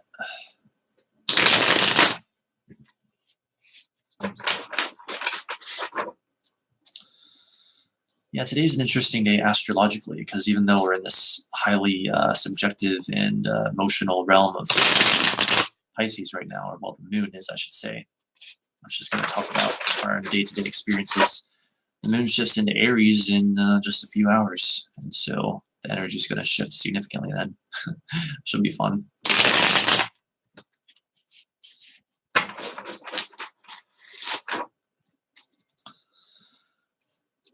All right, so what does she need to know most about her life's journey at this present time? Let us see, let us see.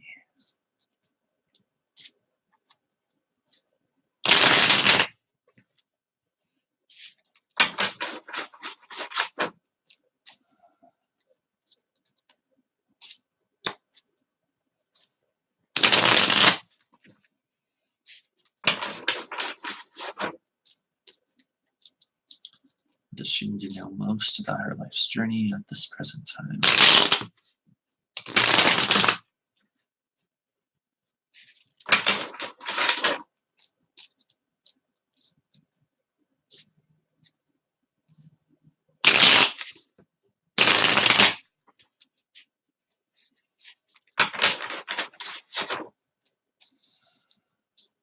A Celtic Cross.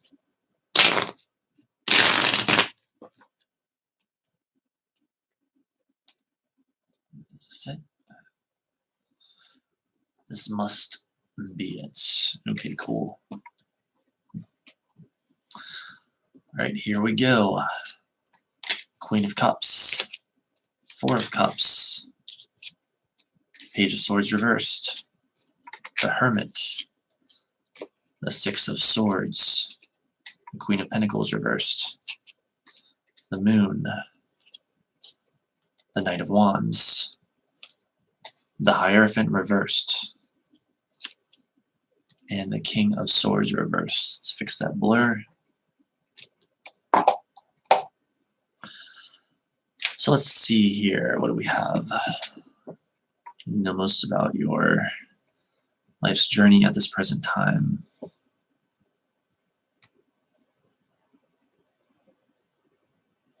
Oh no, we're blurry again. Jeez.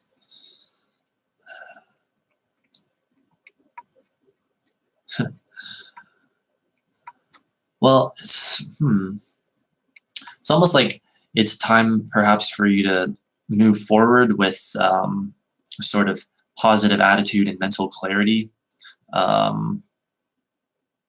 away from other things, maybe, because like when you have the Page of Swords reversed for the underlying energy, that could be this idea of like inner turmoil and stagnation, and the Six of Swords fell in what you hope to achieve. So it's the idea of moving forward and with a positive attitude and stuff like that, mental clarity, things of this nature, you know, moving on, basically. Your attitude or position is the Moon card, which would seem to suggest that you don't entirely have that clarity right now, that you're like still in that inner turmoil, at least somewhat. And so you're wanting to do that. It's interesting getting the Four of Cups for the challenge card over the Queen of Cups for your current outside influences, which would almost seem to suggest, oh boy, hang on, this one's tricky for me.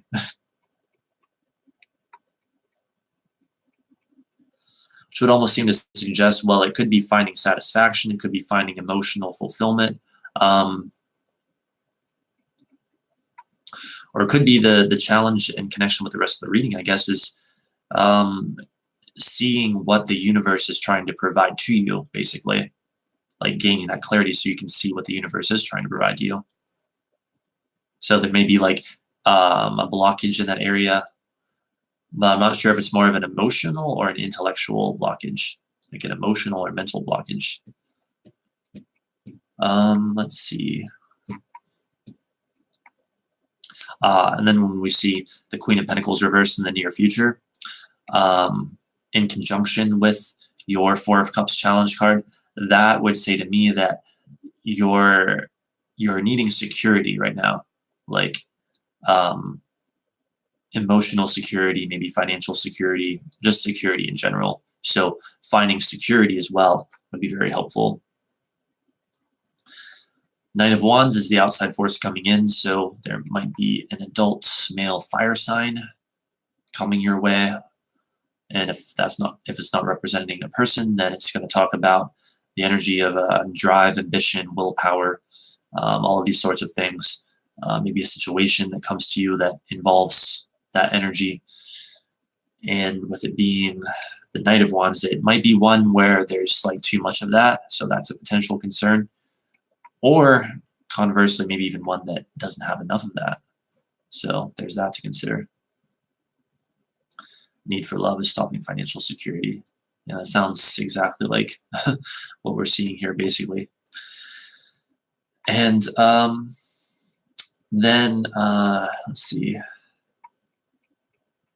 The King of Swords reverse for your outcome card is going to indicate, at least at this time, the most likely probability for the outcome of this part of your life being that lack of mental clarity. So I guess really the emphasis is just, again, to reach for the mental clarity. It's clarity, again, which is funny because we saw that, I think, with Connor earlier as well. I'm thirsty, LOL. Thank you. You are welcome. All right. Let's see if there's anything else. Let's see.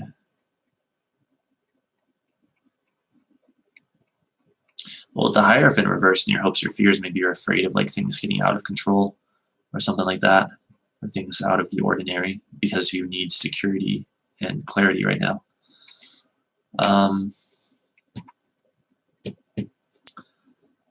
Anyway, hopeless over in Aquarius. That's interesting because you got the Page of Swords reversed and the King of Swords reversed.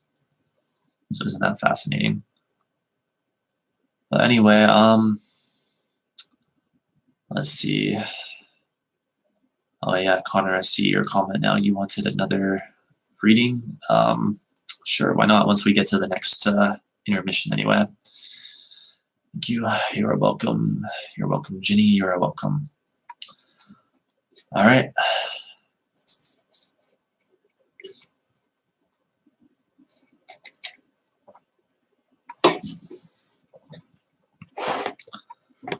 So let me take a breather here and then we will continue.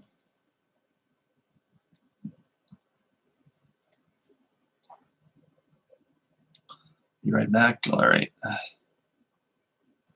So will I, in a way.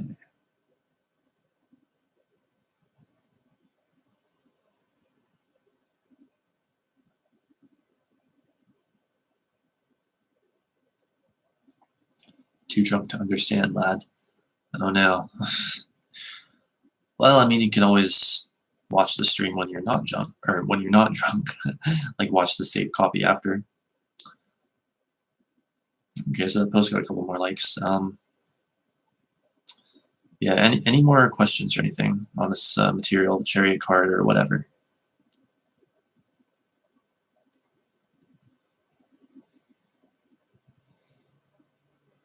While I scroll through Instagram briefly.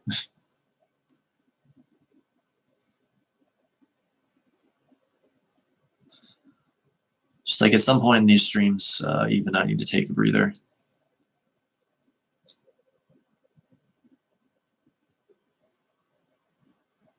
I'm back. What's going on?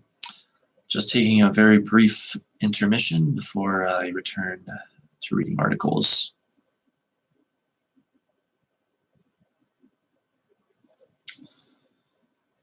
All right.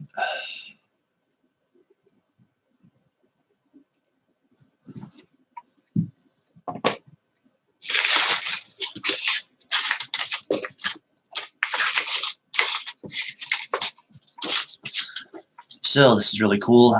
We've definitely dived into a lot of very interesting and highly enlightening information on the Chariot card today.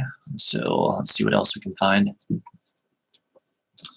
Geez, I almost feel like once we get to the end of the major arcana, maybe we should, I don't know, redo certain cards because, or like some of the first, I don't know how many of the major arcana, just because we're finding, you know, much better sources as we go. In fact, by the time we finally get through all 22 cards, we might have even more sources that we can go to, you know, like different books and whatever that we discover along the way, that then we might want to go over again. So I don't know what's going to happen yet, but I do think that at the very least, once we get through the major arcana, I'm going to want to go through the minor arcana as well in weekly tarot streams. I want to go through the whole deck. But so anyway, I'm searching the Chariot card again, and we're going to see what websites get pulled up.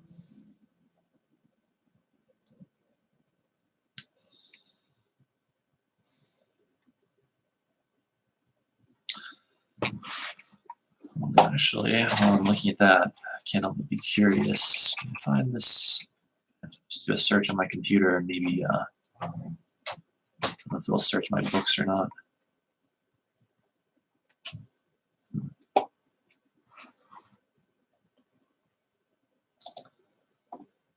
Looks like it's going through a lot of things, but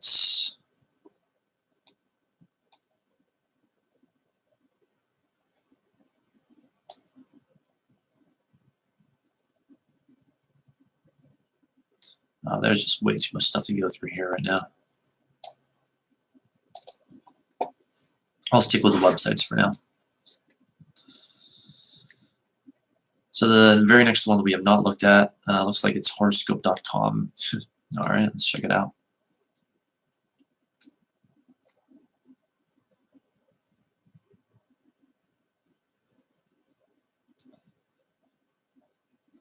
Tarot card of the day, it says at the top. The Chariot. Keywords: victory, material, success, mastery, graduation, completion. Astrological correspondence, Cancer. The Chariot symbolizes enthusiasm, competitiveness, and triumph. Success and victory are achieved by employing all powers at one's disposal, physical, spiritual, and intellectual. The Chariot symbolizes the positive side of the self, being strong and self-controlled, balancing conflicting emotions, triumphing over obstacles, sustaining an effort, and support attaining goals, thereby leading the way to transformation and self-knowledge. A dictatorial approach, recklessness, and extreme ambition can be on the other negative side of the equation. Is that it? Apparently that's it. Well, we need something more than that.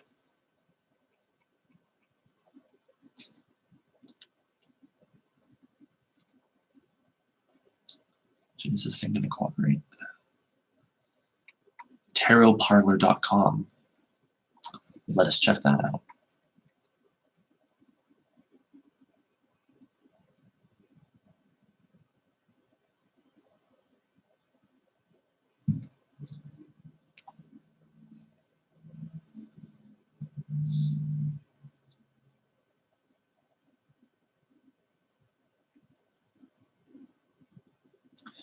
Chariot Tarot card meaning. The Chariot is the card of triumph, victory, and control. You are making things happen. You control the situation. It's the card of self-confidence and success. You are the one in charge, and the spotlight are. I think it's supposed to say spotlight is on you. A fellow quack to you, Ryan. Welcome to the stream. The Chariot is often considered the card of travel, especially in specific associations. This card is full of hope for the present and future, to overcome any obstacle, but also to evolve and grow. The Chariot is a powerful card, and whether drawn upright or reversed, it strongly affects all the cards in the spread for better or for worse. The advice of the Chariot: be brave and fight for what you know is right. Fortune favors the bold. Stop thinking, start acting. The warning of the Chariot: control your emotions and your actions. Don't let your passions be your guide. A strong warning that you may be on the wrong path. I guess the implication there is if it's reversed, because they're showing an image of it reversed when they say that. Huh. It's funny when it says don't let your passions be your guide, because that seems to conflict with what I say all the time. But, you know, it's funny, speaking of synchronicity and watching Teal Swan videos, because also just earlier today that I watched when I was having lunch, there was a brand new video from her about why follow your bliss is not always the right thing, or doesn't always work. Why follow your joy doesn't always work. And I watched it, and I agree with it, actually, because, like, go watch the video if you want the thorough explanation. But what it really boils down to is this idea that, so when we are following our joy, that ultimately is going to work for us, bottom line.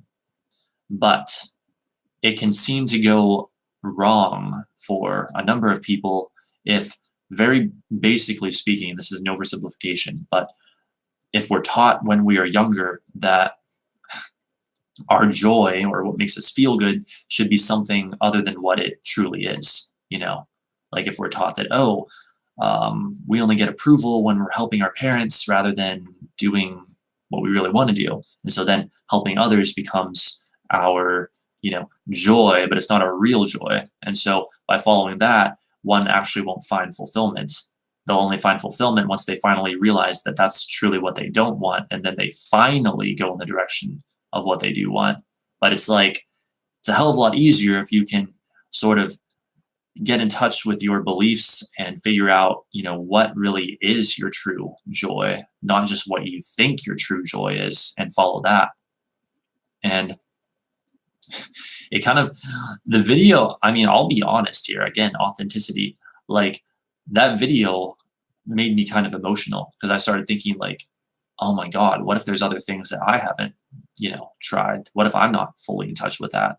I mean, I think that I am, and I even advise others to be, but what if I'm not as much as I think I am? And so I started getting like emotional, thinking like, oh, what if I'm missing out on things, blah, blah, blah, but whatever. So it can be that. And there's also this idea where we can create a negative association with joy, or that which makes us feel good, you know? And so, and also on the flip side of that, we can create a positive association with that which makes us feel bad. And I think that's where we see so much of the people who have a belief in the no pain, no gain mentality, which, if you want my opinion, never really works, except for maybe in very exceptional situations and circumstances, one being like physical fitness, you know, maybe in the area of physical fitness. I mean, I know when I do my workouts, I work myself so hard, I work my body so hard, it makes me want to die, but I do it anyway. I don't know why, I just always push myself, perhaps because I'm a Capricorn. But yeah, for the most part, you know, this association that pain is going to bring us pleasure is having our wires crossed. And so yeah, actually there are, I mean, I don't know if this ties in directly to what that article was saying, but there are times where you don't want to analyze your passion, or you don't want to follow your passion. You do want to analyze it. I said that wrong. It's like, you don't want to just blindly follow your passion, but you want to analyze it and get in touch with it and figure out what your true passion is, right? So let's see. What are you guys talking about? Wow, it's that late today already. Jesus was woken up at 8 a.m. Sleep in for me, honestly, just to go chase cattle back into the field. Oh, wow. Just got back home now. Happy to catch the stream. I'm happy you're here too, Ryan. And yeah, I don't know what time it is where you are, but it's 4:12 p.m. where I am. I've been streaming all day since just after 9 a.m. except for when I had lunch. So, well, you found a potential business partner to work with. Excellent. Congratulations, Ryan. If you need us to like a Facebook page or anything, let us know, and we can do that for you. We all gotta like support each other. At least that's what I would like to see.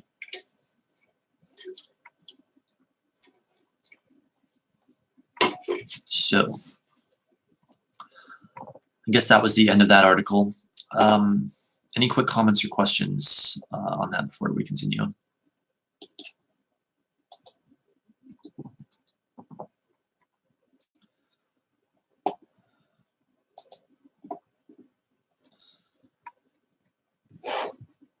Abduction Clothing Co. on Facebook. Oh, okay.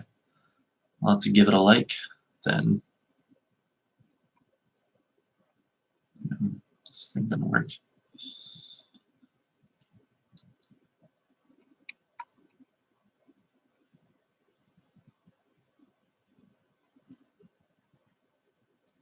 All right, let me find the next article first, though, because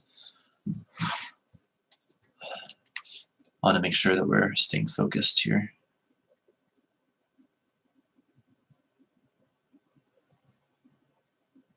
Meet the Chariot card from theportlandtarot.com. All right, let's take a look. Baby steps, right? Yes, it's true. It is true. It is true. I don't ever do anything for the most part with my Facebook page anymore. Like, I just can't be bothered with Facebook. I don't know why. I just get repelled from it so much. Actually, I think I do know why. It's probably from, like, past trauma, if I'm being honest. And so for me, it's just the path of least resistance to stay off Facebook because of the stuff I might see on there. I don't want to re-traumatize myself. However, with that said, I can go like your page real quick. I don't think that'll, like, fuck me up or anything. Don't worry. Abduction Clothing Co. All right, let's go like it. And everyone watching should go like it as well if you want to, if it is your desire. Why are we blurry? Stop being blurry, please.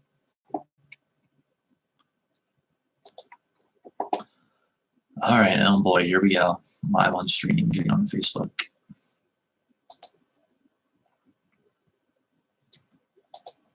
Oh, nice. Look at all this activity that I have not seen.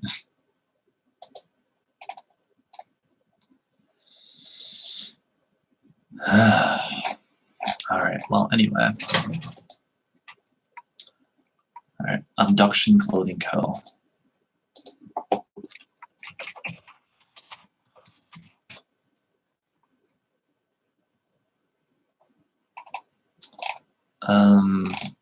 Shit, why is it not showing up?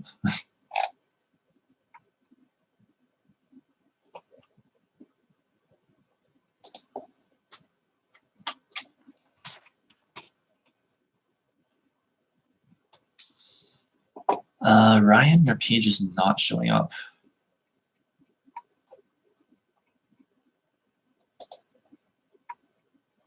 I don't know if you have like a link to it or anything. Although I don't know if we can even post links in here. The laughing log, you found it? Okay, good. Can you tell me how to find it? Okay, excellent. I guess, yeah, I guess people can post links in the chat. Okay, good. Oh yeah, here it is. All right, it's like loading for me still, kind of.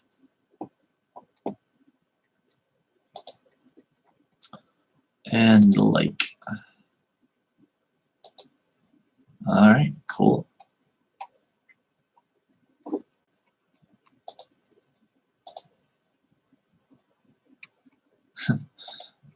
As long as I'm on here, wonder if anything's going on my Facebook page real quick. Not that I ever really use it, but.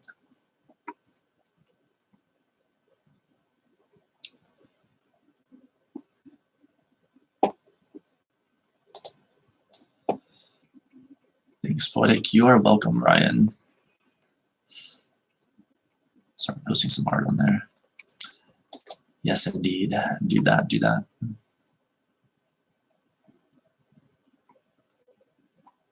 So I swear I'll get right back to the tarot information in just a bit. I just want to check this real quick. This is how I operate, by the way. This is how my brain works and my whole being works. I have to do things like spontaneously. I can't just do things like,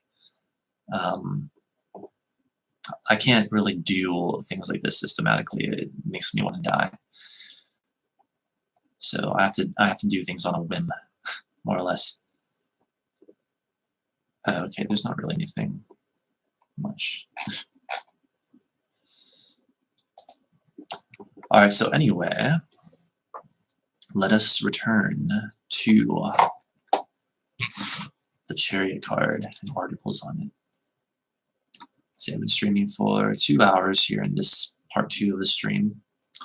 So hopefully, hopefully I can go for another hour or so. So if we run out of good information, I don't know, I might cut it a bit short. But let's just see what we find here. Meet the Chariot card. Again, this is from the portlandtarot.com. Says, posted by Teresa Pridemore on October 2nd, 2013, 23 days of tarot majors, first round illustrations, major arcana portfolio stories. Okay. The Portland Tarot Majors, a daily commune, day 7, the Chariot. You're feeling in the flow and catching some of the universe's wind in your sails. With a little faith and a little will, you are riding a rushing wave to your goals. Instead of questioning or controlling the process, you do your very best to keep up with the wild ride you're on. You understand if you concentrate too hard, you might, quote-unquote, fall off the board. So you just do your job of mentally steering the vehicle, focusing on the destination and perhaps not being too surprised when you, quote-unquote, magically arrive. Cynthia is holding an old-fashioned phone, downloading the wisdom of the universe and channeling into the world through the power of creative alchemy. And the theme of this card is momentum, mojo, magical movement, effortlessly underway. We move not by the force of our feet, but by the grace of our mind, in tune with the timing of our own soul connection. It's an oxymoron to be able to move while sitting still, to drive the car without putting your hands on the wheel, but it happens, and when it does, it's nothing short of magic. This card has some great nostalgia packed in for me for a few reasons. First, it's the card that started it all, the one that began the beautiful cascade, avalanche of events that led me to where I am today. Secondly, the subject is one of my best friends in the world, filmmaker Cynthia Lopez and her wonderful canine companion Charlie. Third, it features a location right outside of my studio, Cathedral Park, right below the St. John's Bridge, a landmark that has emerged as one of my very favorite in all of Portland. I don't know where this article is going, but I guess this is a particular interpretation of the tarot, and it's showing like an image right there. So there it is for what it's worth.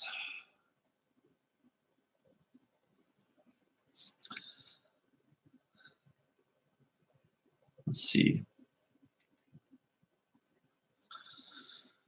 This piece was made for the yearly Tarot Art Show for the gallery Splendorporium in 2012. Is it going to talk about more of the card, though?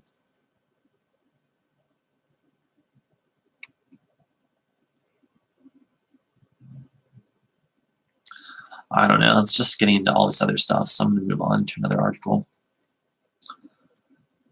Let's see. Have we really gone through all these?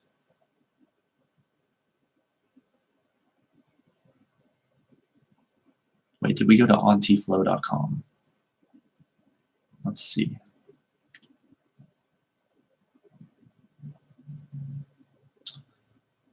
No, I don't think we did. At least I'm pretty sure we didn't. I don't know. Let's find out. This is from ontiflow.com. The Chariot calls all travelers and adventurers. This is a card of exploration and expansion that guides you on a journey that you are about to take or one that you may possibly be started on already. It is not an easy ride as a chariot is not a modern vehicle of comfort. It is a time to think about getting back to the basics, lessening your load, and simplifying your life before you engage on the road ahead. Now is an excellent time in your life to consider what you can do to cut back. Rather than thinking of your journey as one for vacation, the Chariot usually indicates something a tad more active, a journey of the spiritual sense or even one for work and finance. Whatever struggle you are going through in your life right now, do not worry that it is going to be all for nothing. The Chariot assures you that you're definitely going places. Exciting. Wait. Why did your GF unblock you? I don't know, but well, we did do a reading on that, but I can't quite recall what all it said. Let's see. In the Rider-Waite deck, the Chariot has symbolism present. Or wait, what? The Chariot has symbolism present is often. These articles need to check for grammar. I think it's supposed to say in the Rider-Waite deck, the Chariot has symbolism present that is often interpreted as balancing out opposite forces. There's much duality in the colors of the card, which state that you need to make sure that you are rationing out your efforts at this time. Not your factors, but your efforts. Pulling ahead too quickly will fatigue you, and you will become too tired to complete your task. Approaching your challenges with a slow or delayed speed will cause you to not reach your intended destination. Also depicted in the card is the rider on top of an enclosed carriage. We can only view the top half of the rider, and he is ready for battle. He is prepared for challenges that lie ahead. The colors are rich in symbolism, reflecting thought and emotion. While this is a card of action, often that action is an internal struggle. It is either a battle of wills or a personal dragon that must be slayed. Whatever it is that you are facing right now, the Chariot says, don't stop, don't give up. As you persevere and move forward on your path, you will engage in many obstacles. These hurdles that you encounter are ones that you will learn from.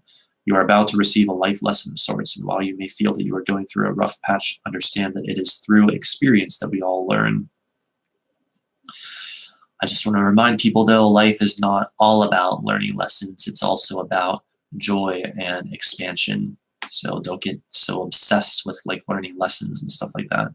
That can be a trap, I believe. Let's see. Wait, what? You can't keep up because you're drunk? It's okay. Again, you can always watch what you missed if you really want to when this saves to my channel after the stream and when you're no longer drunk. Let me refresh myself.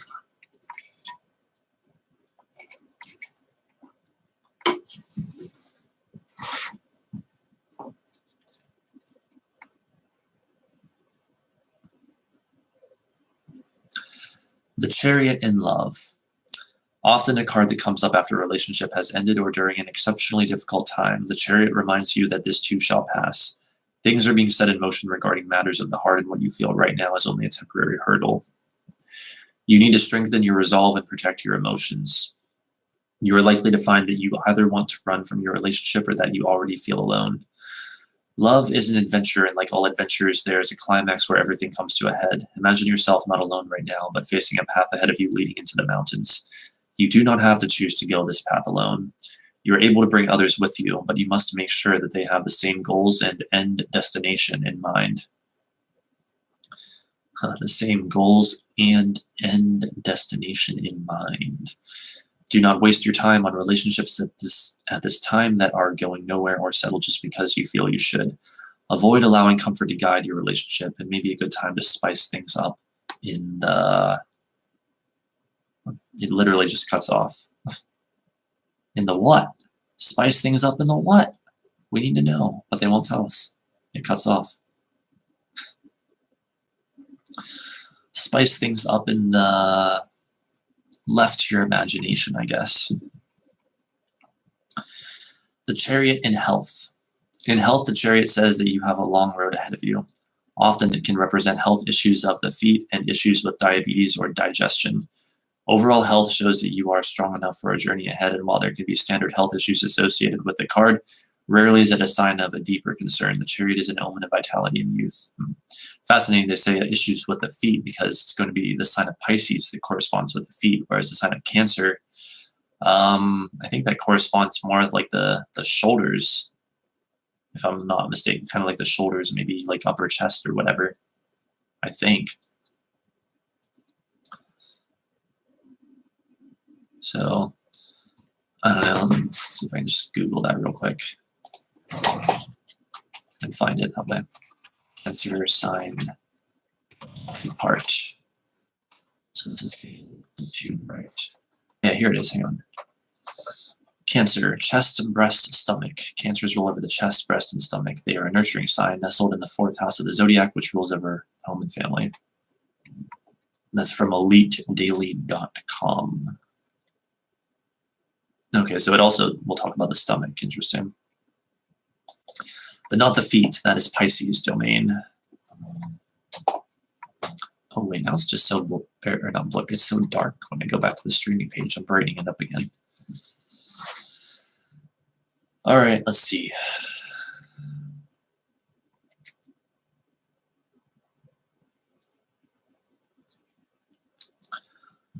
The Chariot, work and wealth. In the way of work, most often the Chariot is seen when one is seeking a change in a job, either due to unemployment or stagnation of a current career.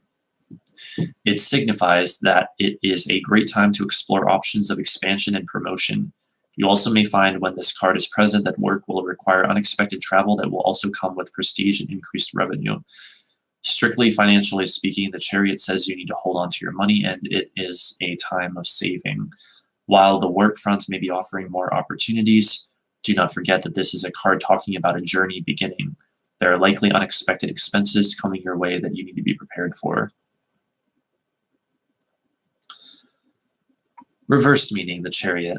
The Chariot in the reverse position is showing that what you are doing in your life right is about as effective as trying to make a horse run backwards.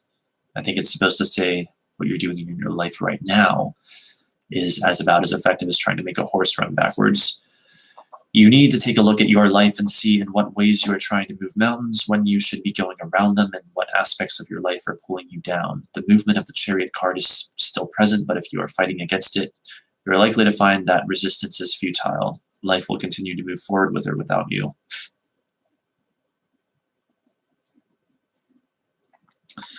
Yeah, well, I would generally say that resistance, in the true sense of the word, is always futile or counterproductive. We'll get into more of that when we get to the Hanged Man card in, I guess, 5 weeks. So let's see. I guess that's the end of that. All right, any more comments or questions while I give some time for that? I am going to look deeper on my computer at those books on tarot, see if we can find anything relevant, because I feel like I really should for some reason. I feel drawn to it.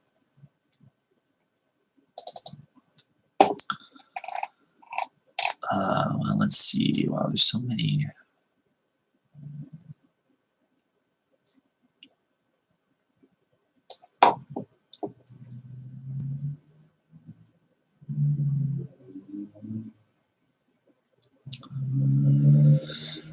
Let me look at this.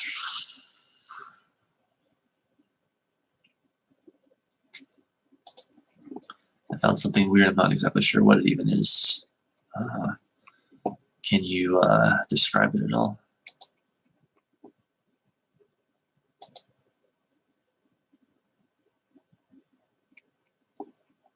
All right, what book is this? Let's see.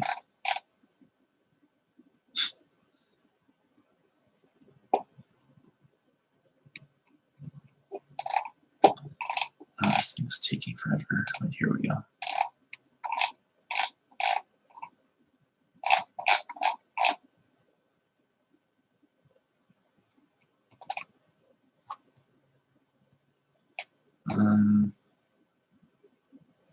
There might be something in this book. Hang on 1 second. I need to search it.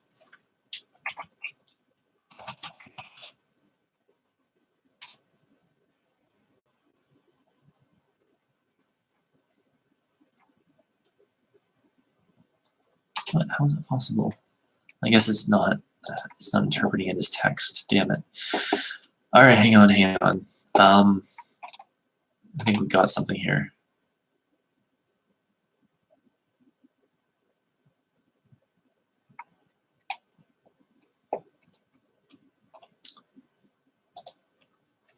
just stand by. The attitude, the ego, and the persona sounds like what we have been looking at with the Chariot. So let's go to page 81. Crap, where is it?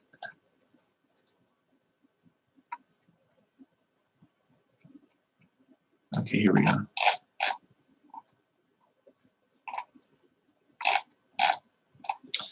Just please stand by, everyone. I want to see if this relates to the Chariot or not.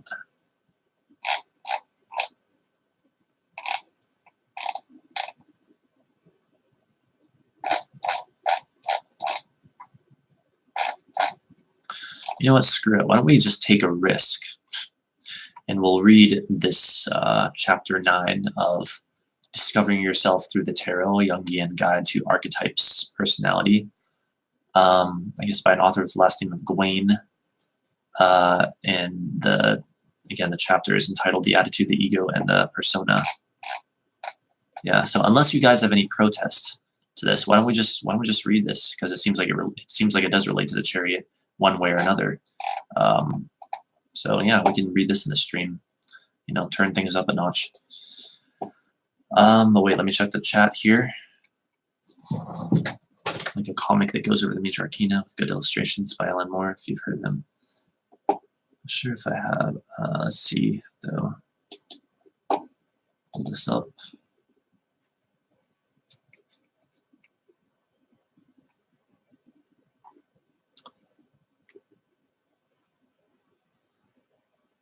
And here it comes, I think.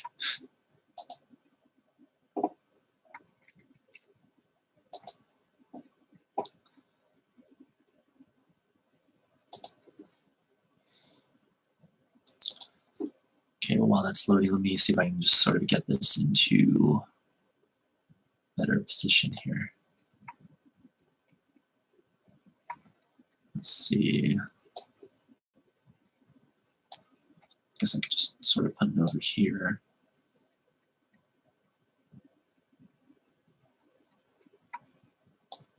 Maybe just, I'll do this so I can still see the chat.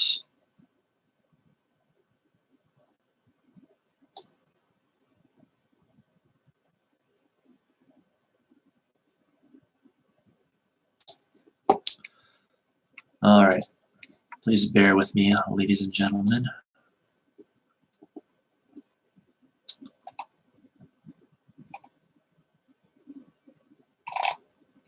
Okay, I'm looking at what Little Laughing Lug posted that link. At least I think I am.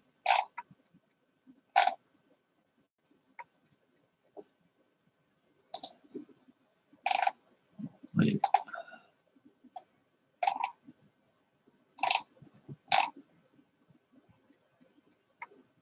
Do I have to like click on this or what?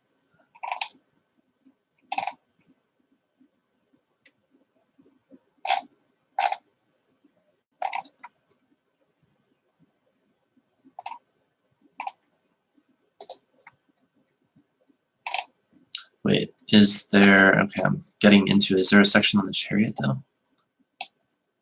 Oh yeah, there must be. Yeah, because now I'm seeing the cards. Okay, hang on.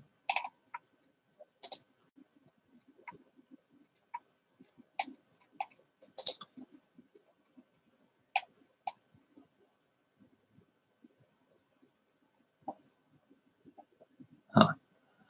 All right, I can read this. I'm just gonna, hang on. Ah, jeez, we're blurry. People are probably like, why is this taking so long? I'm sorry, I'm getting there. I think it only makes sense if you read through it from the start, though.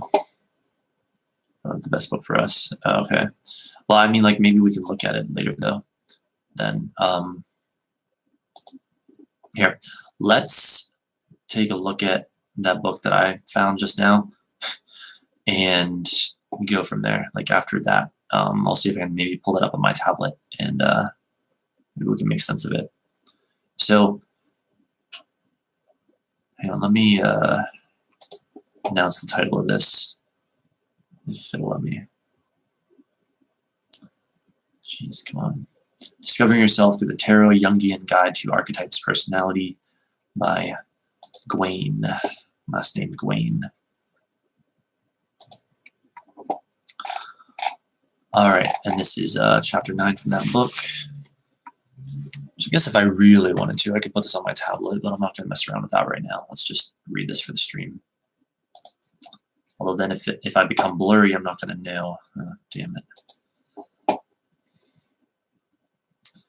You know what? Actually, we can put this on the cloud real quick, and I can access it within seconds, hopefully. So please bear with reading while it's uploading it, I guess. Chapter 9. The attitude, the ego, and the persona. Attitude, extrovert or introvert. Perhaps of more importance than the method used in perceiving and judging is whether you are extroverted or introverted. The answer is not as obvious as popular stereotypes, such as the extrovert as the talkative, life party type would have us believe. There are many quiet extroverts and many highly talkative types that are actually introverted.